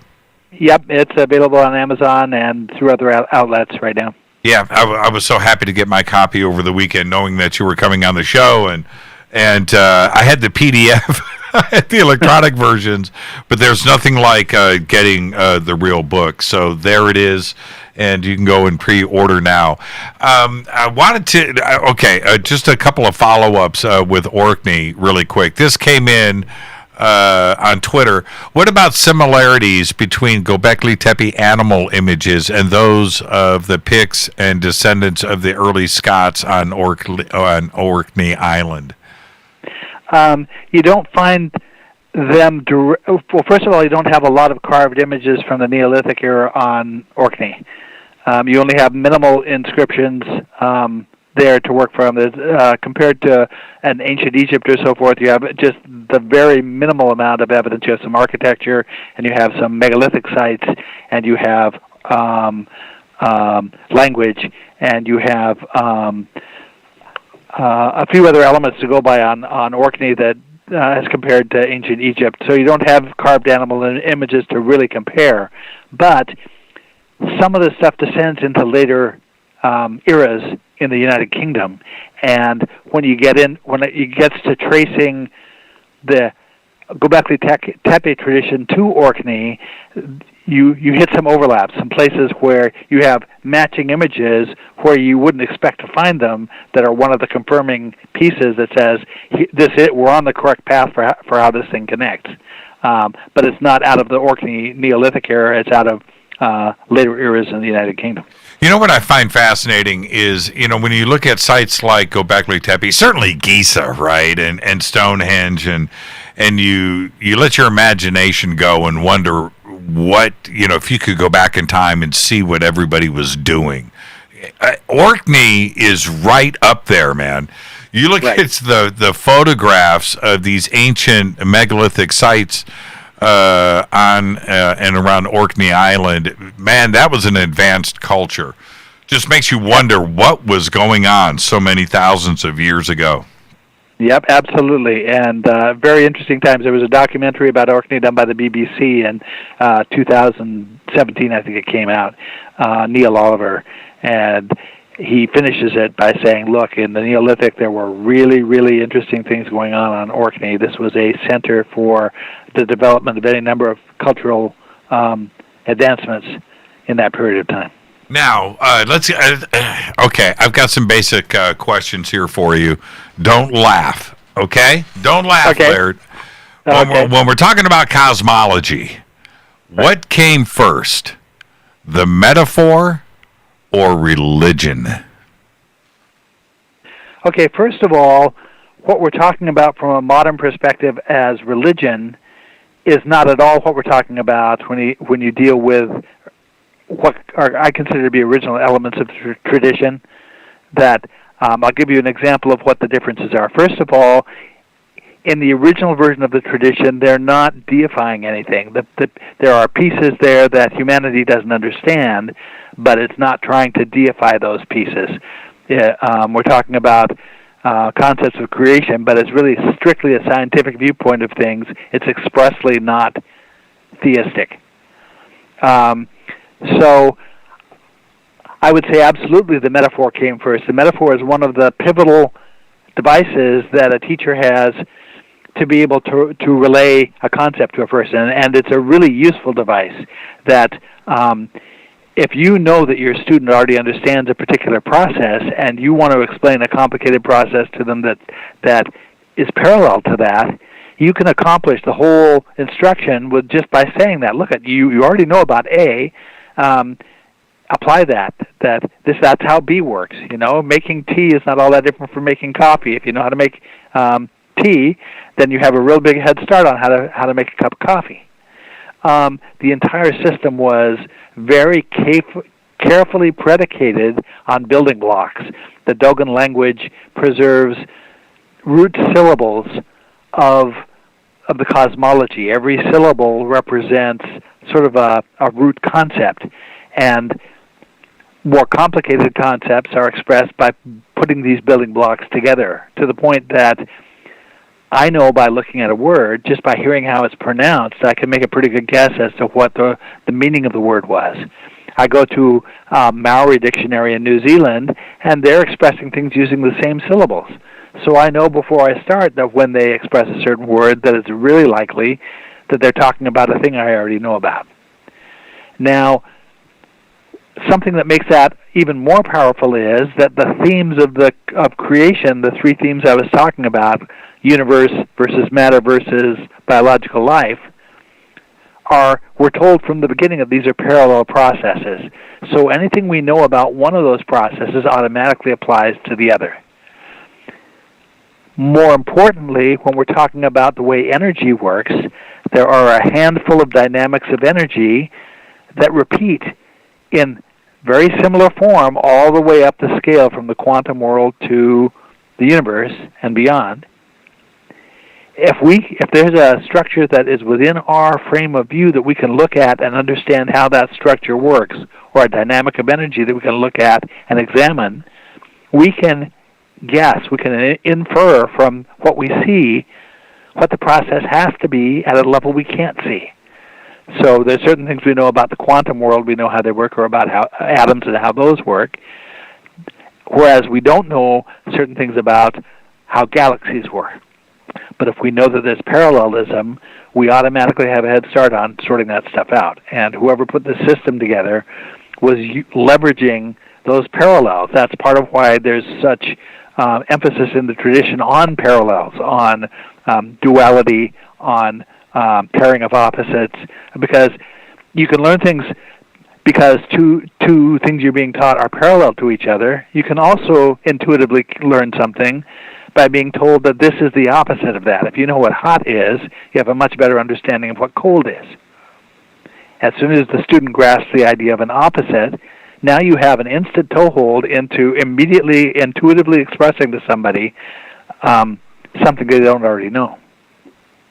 Was this a way into moving into creation of order, right? And the rule of law, and using science through metaphor to greater organization and away from entropy? Yes, from the very start. Probably the first exercise that a Buddhist initiate undergoes is they need to learn and memorize some basic geometry for aligning a shrine. And they practice that in sand on a terrace, and then they later go out into a field and actually align a shrine and set things up so that it's properly aligned at north, south, east, and west. That geometry is defined as creating an ordered space from a disordered space. And so that's one of the immediate concepts that they're trying to convey is we're moving from disorder to order, and you can think of every piece of this as being a part of that, imposing a degree of order on something that's already disordered. Was all of these basic concepts, what do they come from the basic things like the sun is going to pop up the next day, right? You have the consistency of the sun Right. and seasons, and then of course you have the weather and the chaos that weather brings, but then after that you have water to grow crops, right? Is this the string that allowed the metaphor to be put together? Water is an interesting point to mention because even modern astrophysicists very often use water to illustrate dynamics of energy because they're parallel to each other. These are one of the parallels that I'm talking about. Every one of us understands intuitively just by being a person about dynamics of water. We know how it flows. We know how it moves. We know what properties it has. We know how it can be transmuted from water to ice or to steam, things like that. Each of the dynamics of water is an automatic metaphor for a dynamic of energy, and so you have endless references in the symbolic system to water, and it's not incidental. Actually, I've come around to the point of view where it seems very possible to me that the dynamic of these universes that form in pairs is the same as the dynamic of two hydrogen atoms in a molecule of water. That when they're talking about the universe being water, it's not just a metaphor, it's actually literal. And that's, again, part of the process. They're very careful to choose metaphors that at first a student might imagine this is just a nice, convenient metaphor to explain this thing. But it goes way beyond that. And when you get to a certain level, you realize they didn't say that because it was metaphoric. They said that because it was literal, and I never suspected it was literal. And so there was a transition here, and I don't know if it was nearly overnight, but the concepts of religion, I feel that they came after the metaphor. I think the metaphor happened first, and there were reasons for metaphors and not only storytelling, but it was lessons and it was teaching and everything that came along with it. But right, the science came first, and the metaphor was just an instructional tool to be able to present that in a way. There are two concerns here. One is getting an immediate class of initiates to understand what you're talking about. Right.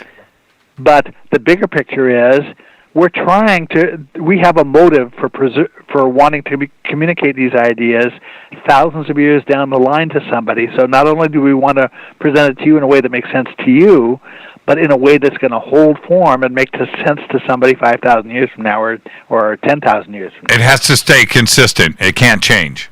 Right. And there are ways of demonstrating that it hasn't changed. With Buddhism and the Dogen system, we have two very closely matching symbolic systems. And so anything that an authority on Buddhism today understands in the same way that an authority on Dogen symbology understands it, we can infer that that's an original reference because they can't have accidentally misunderstood it the same way. And so when we bring religion into the picture, was religion an extension of metaphors to not only control the masses, but also some of the ideas and ideals that were surfacing, and that includes the behaviors of how do I want to say this correctly? Using objects for worship or for guidance, and also to hopefully instill memory, so things cannot be forgotten over time. Am I correct in looking at it this way? Yeah, and to make that a little clearer, if we're trying to represent a shape or an image, like the shape of an electron orbit, a picture or a symbol does the trick, because we can draw, the Dogon do draw a picture that specifically represents the same component of matter that an electron orbit does, or an electron does, and it's a match for a typical electron orbital shape. That's what Buddhism calls an adequate symbol. It's a shape that inheres in nature that we can't possibly misunderstand when we see it. It can't lose its meaning over time because it's right there in nature. If you have the technology, you'll see it, you'll understand what we're talking about. Now, that works for shapes, but if we're talking about wanting to convey the idea of a dynamic, there's fluctuations of energy at the quantum level of matter that express themselves as what's called virtual particles. They aren't really particles, they're really just ripples. They're akin to ripples in water. If you watch the surface of water, you see the ripples emerge and then dissipate and emerge and dissipate. You don't know where the next one's going to turn up. Very similar dynamic to what happens with energy. Now, if you're trying to explain that dynamic to somebody, a picture doesn't do the trick anymore. And so what they did was they invented mythological characters. And the name of the character tells us what aspect of energy the character represents, and then the characters who represent those dynamics of energy, their aspects of energies, are described as doing particular things, which happen to be the same things that energy does in the dynamic that's being represented. And everything comes into play here: water, electricity, force, right? Movement. Right. And really it all rests on, as I said, a handful of dynamics of energy. Those are the fact that when two energetic streams, water or energy, come together that are of different qualities, they tend to spin. That's called angular impulse, is the tendency of them to start to spin. Spinning energy is called angular momentum. Angular momentum evokes something called angular inertia, and that's a product of resonance, like echoing sound, and a product of the resistance that is created by resonance. And there are a whole string of concepts, basically a half dozen, or between a half dozen and a dozen concepts of energy, all at that level of understanding of what happens with spinning energy, that are all the symbolism of Ganesha. I wrote an entire book about Ganesha's symbolism, and that if you understand Ganesha's symbolism, you have all those concepts of energy at your command. Those handful of dynamics play out in parallel all the way up the scale. If you understand how they work at the quantum level, now you understand what's going on with atoms. Now you understand what's going on with solar systems. Now you understand what's going on with galaxies. Now you understand what's going on with universes. What are the examples of these deities in different cultures? Okay, so then those mythological characters then in certain cultures become deified. In Dogon culture, the creator deity is called Amma. But we know from Amma's name, the way the root syllables of the language work, Am is a Dogon or Egyptian syllable that represents the concept of knowledge. And Ma is a syllable that represents the concept of perception. Now, perception is the initiating act that causes a wave to collapse to become a particle. Knowledge is a biblical term that implies biological conception. So the creator character is defined in terms of the initiating acts of creation. So what start out as characters whose role is simply to illustrate this scientific dynamic, suddenly you have cultures that feel a need to deify that. And so Amma is actually the name, the affectionate nickname that Ganesha called his mother. Amma is treated by modern researchers as a deity in Dogon culture, but in fact, Amma is not really a deity. Amma is a scientific concept. And there's really nothing in Dogon culture that rises to the level of what we consider to be a deity in an ancient culture or a deity in a modern religion. Yah, even Yah, the Hebrew god Yah, is the concept of light.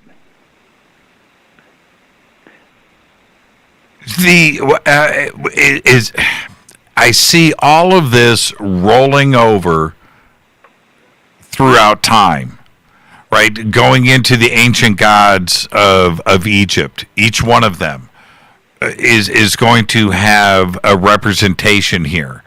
I can understand the connection with the Dogon because at that time they were virtually next door, right? So, right. No, actually, the Dogon culture predictably preserves elements of Egyptian society around 3000 BC. So somehow there was a very close interaction between the Dogon and the Egyptians at 3000 BC. They have all the same calendars. They have similar civic structures. Most of the Dogon cosmological words are also Egyptian words. The symbolism rolled over. There are direct connections in the hieroglyphics with the Dogon culture too, as well. Right, there are probably 30 Egyptian glyphs that replicate shapes that are Dogon cosmological drawings. Yeah, it's fascinating. And then, of course, the obvious stuff as we move into more modern times, and the documentation is there, right into Greece, right? And then, of course, over into Rome, and then the next thing you know, you've got a global representation of these gods. Right. And there's similar trends in every culture. I mean, you have, at Gobekli Tepe, you can see that symbolism is being associated with animals. And the reason for that is because animals are what's familiar to the hunter-gatherers. That if you're going to make up a metaphor, you're going to create a metaphor to try to explain something, using a salient feature of an animal makes perfect sense. Energy moves the way a serpent does. Vibrations of matter happen the way the twitching of a rabbit does. So, of course, you're going to pick things. If you pick things in the everyday surroundings of the person you're trying to teach, then every time they happen to see that as they're out walking around doing their daily whatever, they're reminded of the teaching. The teaching self-reinforces because, oh, there's a rabbit, and I'm reminded of the concept of vibration of matter. You know, it's really funny. If you and I went to Gobekli Tepe, I would look around and go, oh, that's a cute cat. What a beautiful bird. And you're going to go, you know what? No, that is Ganesh. Right? That is an energy wave. You know, and no, it's not. It's a little snake, right? I mean, but yes. Do you find yourself getting complicated in your mind where things like to somebody like me would be observed more simplistically? Do you find yourself getting crowded in your thoughts when you start to look at these sites? No, because I've been at it long enough that I have 11 or 12 books of material right now that is bouncing around in there that's been accumulated. You know, I've written these books over a long enough period of time that it's pretty easy to keep it all straight. So when I go to a site, when I went to an early Egyptian exhibit at a museum with John Anthony West, and we would see an artifact, he absolutely saw more in that artifact than I was aware of. It's so funny. I remember you discussing symbolism one time. I think it might have been with Jaws, and I'm looking at the symbol, and I see like a football. I mean, whatever. You know what I mean? It's the way that I look at it. You know, when you break it down, and even John Anthony West had his mind changed a lot too, where he was so deeply rooted into certain things.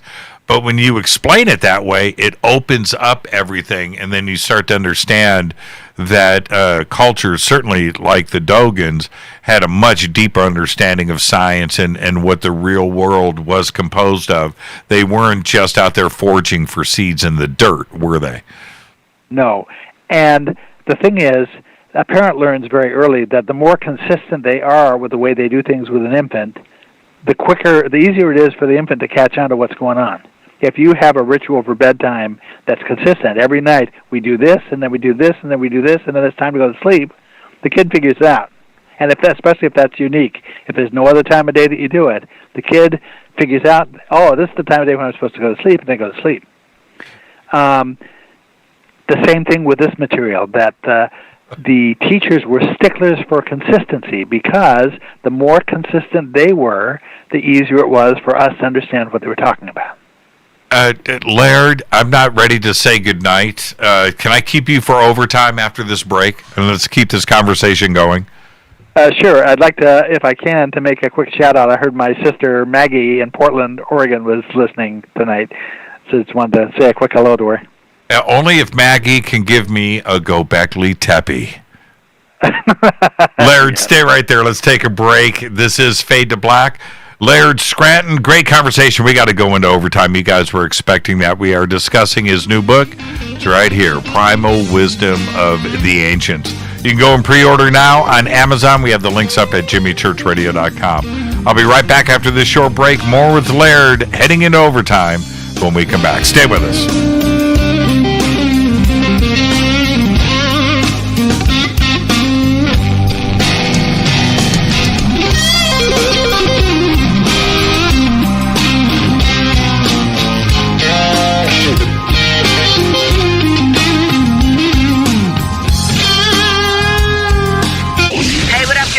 Vivica Fox here, and you are listening to my boy, Jimmy Church, on jimmychurchradio.com.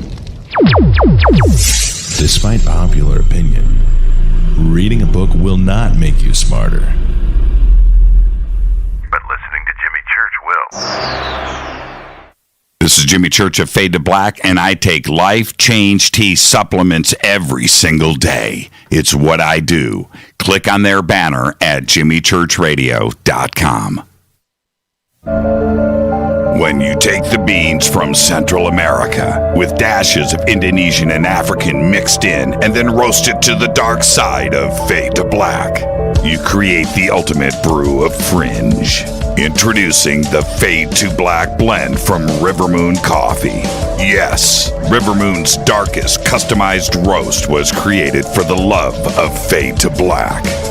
The alchemy of masterful roasting and smoking the beans is in every sip of this full-bodied, dark Java. I need my coffee dark, deep, with distinct bittersweet chocolate highlights, just like the bunker. Leaning further into the darkness of the roast is Fade to Black blend from Rivermoon Coffee.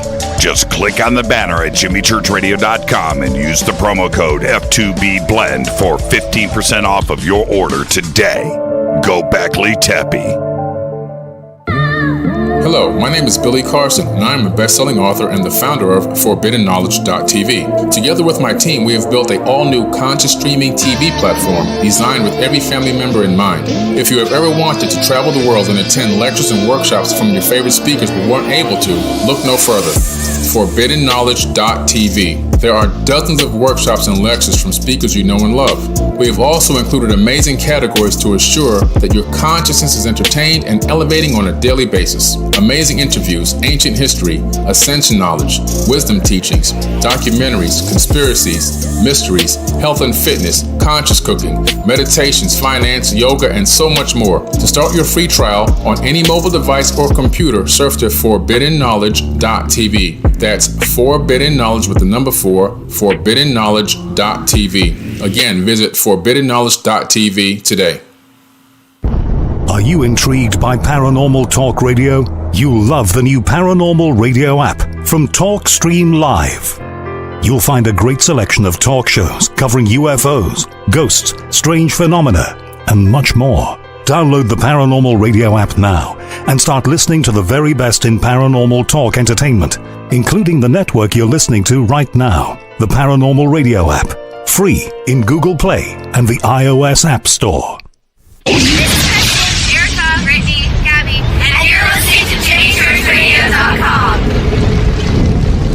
It's not a lifestyle we chose. We were born this way. KGRARadio.com.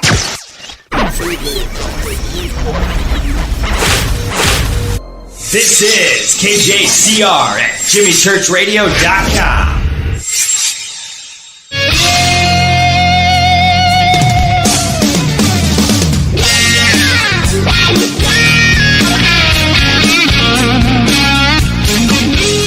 All right, welcome back. Fade to Black. I'm your host, Jimmy Church. Our guest tonight, Laird Scranton. We're going into overtime here. You expected that. There was no way this conversation could possibly end right now.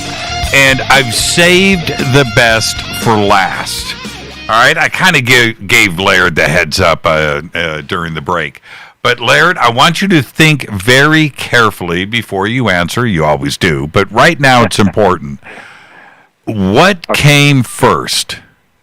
Art or symbolism? Okay, so you're going to give me a chicken and egg question, huh? It is a chicken or egg. Okay. Let me warm you up a little bit to my thought. I'll make it brief. When I look at cave paintings, 20,000, 30,000 years old, and not to get into specifics, but I see a red hand on the wall, right? Right. You have to step back and go, okay, that's an expression of art. Or is that symbolism? And that's like the oldest examples of expression that we have on this planet. And you have to wonder what is going on with the creator's mind at that point. So I'll ask you again, what came first? Symbolism or art? In terms of an individual, I'm sure you remember as a child playing in sand or playing in the dirt and drawing figures with a stick. And the child has no concept, not in the same way we're talking about, of symbolism. So I would say that in terms of human psyche, art comes first and symbolism comes after. And surely symbolism of the sort we saw at Gobekli Tepe gave a huge shot in the arm to art. But when you're talking about the cave paintings, if the guy who painted the beautiful image of a bison or some other animal on the wall of a cave wanted to sign his work, he didn't have much way of doing that. And I can imagine that painting his hand might be, an image of his hand might be a way of claiming it. But that's just a guess. So much of the ancient petroglyphs and so forth are cosmological shapes. I mean, these are shapes that are important to all the cosmological traditions all over the world, the creation traditions. So it's very hard to sort out, what was the intention here in the mind of the person who made the figure. That's part of the problem, is that there are ways of tracing intention back to about the end of the Ice Age, just before Gobekli Tepe. But if you go much further than that, it becomes much more difficult. You have no easy way to anchor an interpretation. I mean, my work depends on following what the cultures themselves are saying. It doesn't do any good to have me come up with an idea and say, oh, gee, this looks like a such and such to me, and then go try to prove it. It really only works, it only holds water if some ancient culture flatly says, by the way, we're talking about science here, and my job as a researcher is to ask, is there any perspective from which that makes sense that they were talking about science? When things get complicated for me is when we start to introduce the concept of time. When we're talking about cave paintings and ancient petroglyphs, where these symbols and this artwork weren't done in a day, number one. Right. Number two, and this is where it gets really complicated, that the dating on some of these cave paintings span 5,000 years. Now, we have to stop. That's when you just got to stop the bus for a second and really think about what we're talking. 5,000 years, right? It goes beyond, right? And if you think about the generational aspects of the occupation of these caves by these artists and these cultures that are developing their art.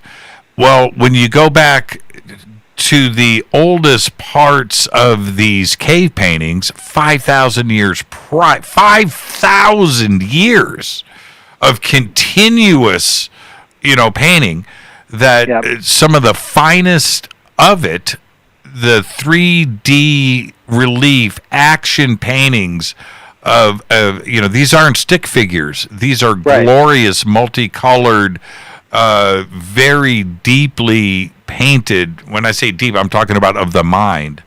Right. Where did this concept come from 5,000 years prior? Right. Well, if you think that the entirety of human civilization that we're aware of happened over the past 12,000 years, and that anatomically modern humans have been around for more than 200,000 years, that there's time in there for quite a number of cycles of development similar to what we've gone through, and there's no reason to think that left unimpeded for 12,000 years, that in any of those cycles they would have gotten to where we've gotten, at least. There isn't another way to look at it, is there? Because when you look at the valleys of Spain and the mountain regions of France and Spain, where these there's earlier cave paintings now that were just discovered over in the Pacific Ocean on islands out there, just as dramatic, by the way, as sophisticated art. But when you think about what they were doing in these valleys, that for them to develop the ability to want to express themselves, then clearly the knowledge of, I'm going back to chemistry, to know what paint is and what colors are and how to get these chemicals onto the walls in a 3D aspect. When I say 3D, these paintings have depth. They're not 2D paintings. They're 3D paintings. Yeah, these are not flat images. These are that you see the animal when you look at it. I mean, this is representational. Yes. There has to be something more advanced going on here than what we're giving credit for, even a Stone Age man going back to 5000 BC, for instance.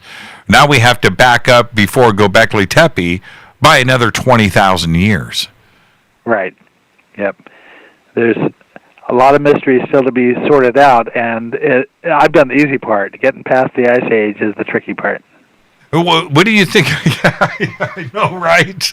Oh, that's funny. That's funny. Inside joke there, everybody. But that was good stuff. But when we talk about this, I'm going back to ancient cave painting. It seems that once again, somebody was taught. Somebody had to show somebody how to paint. Somebody had to show how to go and collect the pigments. Somebody had to show how to make the tools, and this was handed down. There can't be another way to look at it. Nothing was invented here. Well, right. I mean, the major things. Well, as I said, it's for us to say that the ancient cultures were taught. If it were just us saying it, it would be dismissive of them and of their intellect, because they were anatomically modern humans. They were as capable as we are. But for them to say, by the way, someone more capable than us taught us how to do this, that's a statement we can take seriously and try to explore without denigrating the culture at all. Look at they're the ones saying this happened. Do you think that there will be a moment very soon where there is some element of the deep past, the far past, 50,000 years ago, 100,000 years ago, where evidence surfaces of an absolute advanced culture that came and went?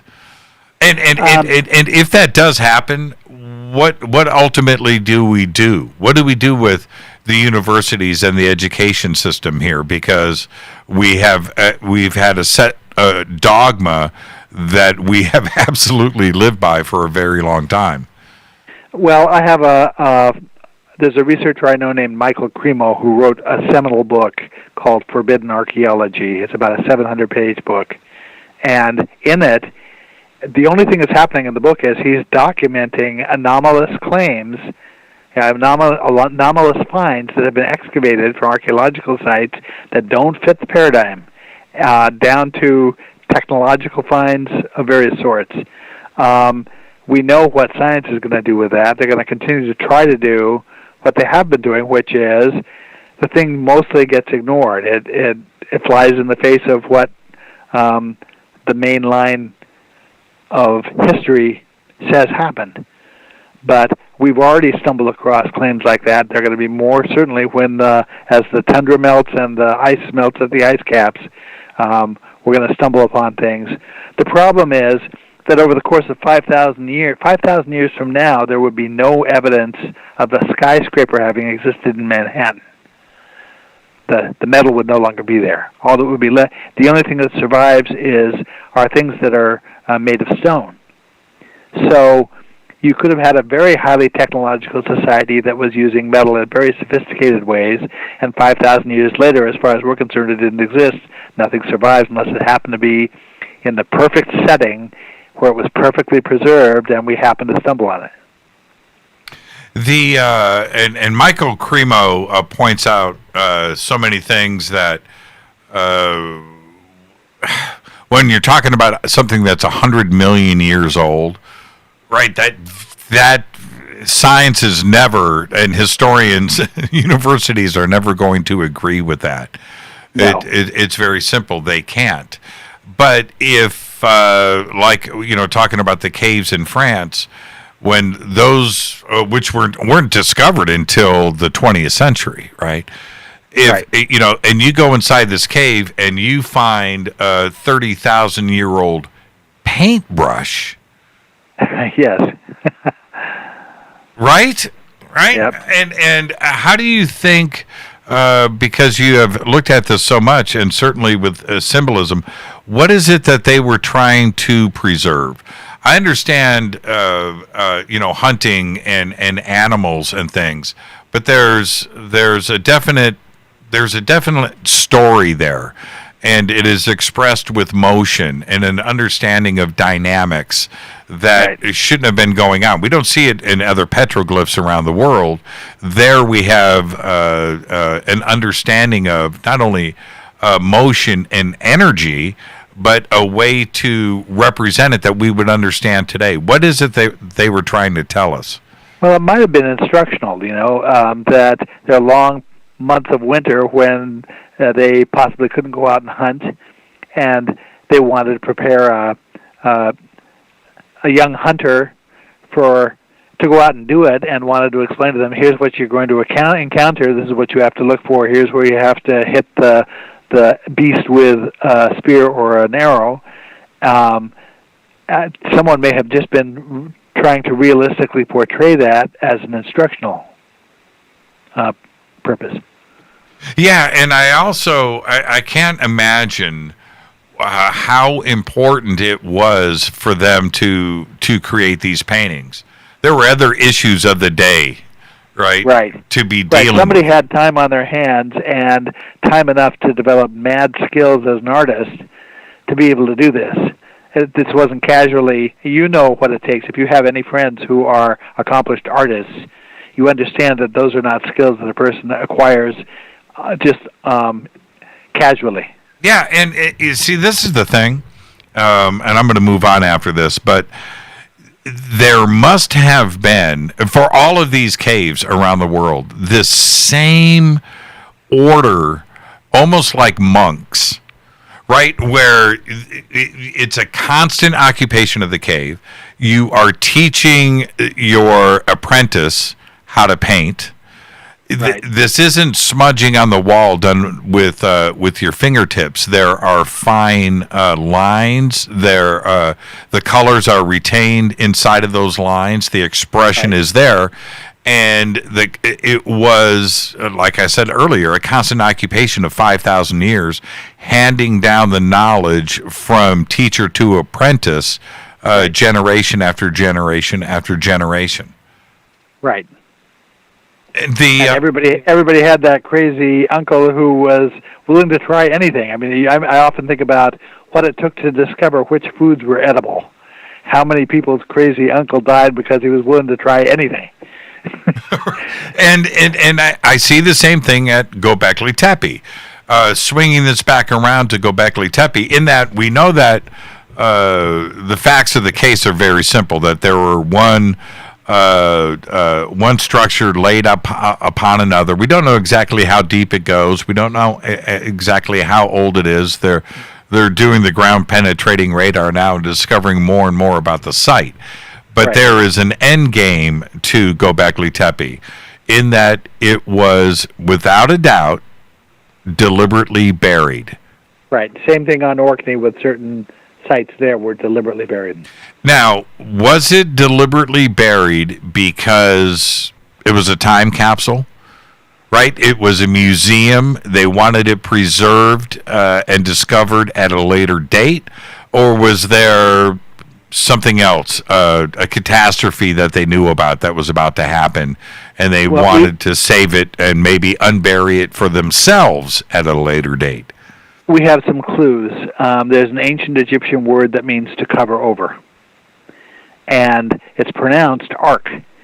Now, the shape of the enclosure at Gobekli Tepe is this a very closely matching shape to a Dogon drawing that's called the Ark of Ogo. Ogo is a character who represents the character of he plays the role of light in Dogon mythology. The Egyptian word to cover over, the glyphs repeat the sequence of events that happen every day in a Jewish temple. When they finish reading a Torah scroll, they cover it over and they tie it and they put it back in a cabinet that's called an Aron HaKodesh, which is abbreviated to Ark. So it looks to me as if covering over the site, if we see this as an instructional site, the same way that the reading of a portion of the Torah scroll every day in temples all around the world is an instructional act, that when that act is brought to completion, the proper thing to do is to cover it over, to tie it and put it back. That by burying the site, first of all, they're telling us what the site was. It's an ark. That's what covering it over means, ark. If you can say that it was covered, you can say what it was. The second thing is, they're telling us that the instructional purpose of the site was brought to its proper completion, because if it hadn't been, they wouldn't have had time to cover it.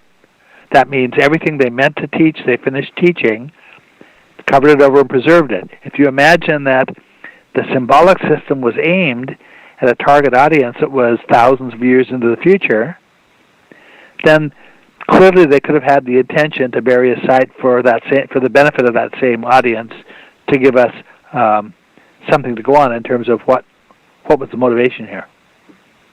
Now, the similarities to the way Arthur C. Clarke portrayed the monolith on the moon, right? That was deliberately buried. I will never forget the scene, right? Deliberately buried. Yes, it was deliberately buried. Deliberately buried. Yes, it was deliberately buried. Well, when we talk about Gobekli Tepe, that constantly pops into my mind. Right. And, so here we know now that it was deliberately buried. And could it signal, and I'm not talking necessarily off-world, but is this part of another, is there a bigger plan here? That now that Gobekli Tepe is unveiled and we are figuring it out, is that the reason why it was arced, right? Is that the reason? Right.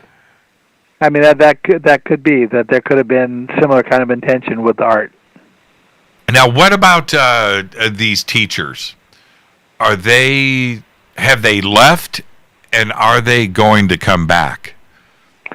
The Dogons say that after a period of time, their teachers, their mythological teachers, either chose to leave or were forced to leave. and that the Dogon saw that as a turning point for humanity, not one for the betterment of humanity, but for the worse. The way the cycle works, the way the Yuga cycle concept works, and the way I understand the motivation of those teachers for doing what they did, there's a periodic circumstance that arises that requires one universe to continue in an ongoing way to perform that kind of service for the other universe, to educate for the non-material side of things, to try to present a civilizing plan to the material side. And so the idea of the teachers coming back, not so much the idea of the same teachers coming back, but the idea of there being a cycle where another group of teachers will be motivated to instruct another group of material creatures in the same way, is something I think is an ongoing process. This is what I see as being the concept of the covenant between the universes. Is the timing of it with, the great year, the great cycle, however we want to reference it, we do know it's around 26,000 years, of course. Right. Is that cycle, or half cycle, it doesn't matter, is that tied into directly to the age of Aquarius?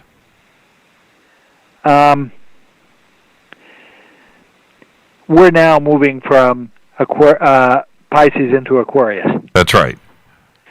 At least according to, yeah, right. We are moving from Pisces into Aquarius. Depending on the source you consult, different sources see us as being at a different stage of that energetic cycle, the Yuga cycle. Uh-huh. My sources make it look as if we're just now coming to completion with, in Kabbalism, they represented that the remainder of the cycle that we had to get through was approximately 6,000 years. The year in the Hebrew calendar right now is 5780.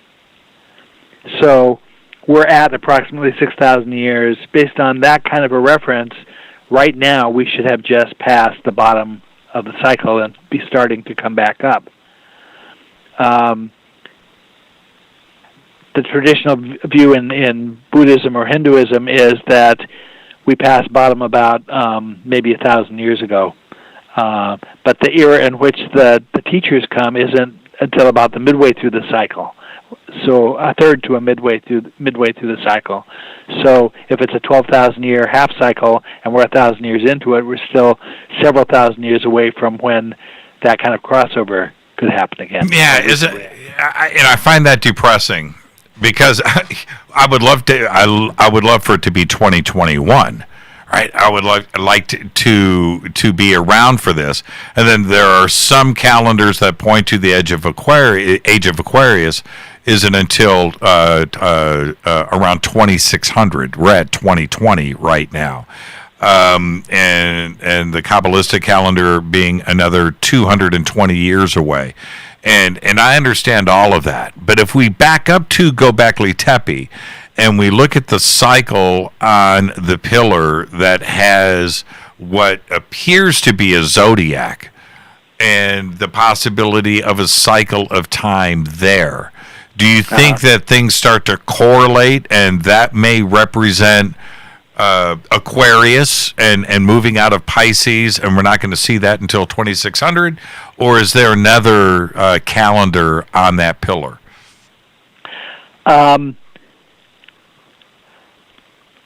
There is a correlation between that half cycle and the spectrum of colors. Say what? Okay. You're familiar with the rainbow spectrum of colors. Of course. One of the metaphors that applies to that half cycle is the rainbow spectrum of colors. That green, which is the spectrum is red, orange, yellow, green, blue, indigo, violet. Right. Okay. Yellow is a color that's associated with a fox. A fox is one of the prominent animals on the pillars of Gobekli Tepe. That's right. From my perspective of the timing of the eras, comparing the 12,000-year cycle to the progression of 7 colors, that Gobekli Tepe might have ended in the era that would correspond to yellow. I know for sure that Skara Brae corresponds to the era that corresponded to green. The idea is that there's a range of time in there when it's more optimum to cross over from one universe to the other, and it begins at yellow and it ends at indigo. Indigo is the color of the highest Dogon priest. So, what are we looking at on a time scale? Are we looking at something that is imminent, or do you think it's pushed out, another 500 or 1,000 years? Strictly according to the cycle, it would be pushed out a few thousand years, but there are all sorts of indications that there are reversals happening right now, and all sorts of indications that there are crossovers happening right now. I mean, if we want to understand UFOs, John Mack's view was we're looking at an inter-universe or an interdimensional effect, which means somebody has the ability to cross over right now. Laird Scranton, what a conversation tonight, my friend. Thank you so much. And please give my best to Risa, and I'm going to hold up the book again. There it is, Primal Wisdom of the Ancients. You can pre-order it now, and I look forward to our next conversation. And you know what? Maybe next time we'll just go full-on UFO. What do you say? Sounds great. I have a lot to say about that. Laird, thank you so much, my friend. Be safe and be well out there. It's a crazy world. One other thing to say. We say be safe. I saw a sign in a store that said be safe in English, but it also had a Spanish translation. And the Spanish translation meant literally take care of each other. That's exactly right. Protect each other. That's exactly right. Laird, thank you so much, my friend. I just had an amazing conversation. I learned so much. I always do. Thanks very much, Jimmy. Have a great night. Laird Scranton. And you can pre-order the book now, and the links are over at jimmychurchradio.com. We went pole to pole, bumper to bumper on this one tonight. I got to get straight to it. Fade to Black's executive producer is Rita Camarion. Show is produced by Hilton J. Palm, Renee, Dennis, and Kevin. Announcers are Steve Harder, Gene Vito, and Mark D. Kovar. Webmaster is Drew the Geek. Music, Doug Aldrich. Intro, Spaceboy, spaceboymusic.com.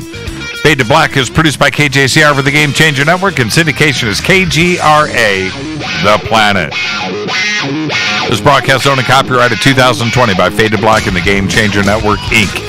It cannot be rebroadcast, downloaded, copied, or used anywhere in the known universe without written permission from Fade to Black or the Game Changer Network. I'm your host, Jimmy Church. Very special thanks to Laird Scranton. Tomorrow night, right here, Greg Hausch. Until then, be safe. Gobekli Tepe.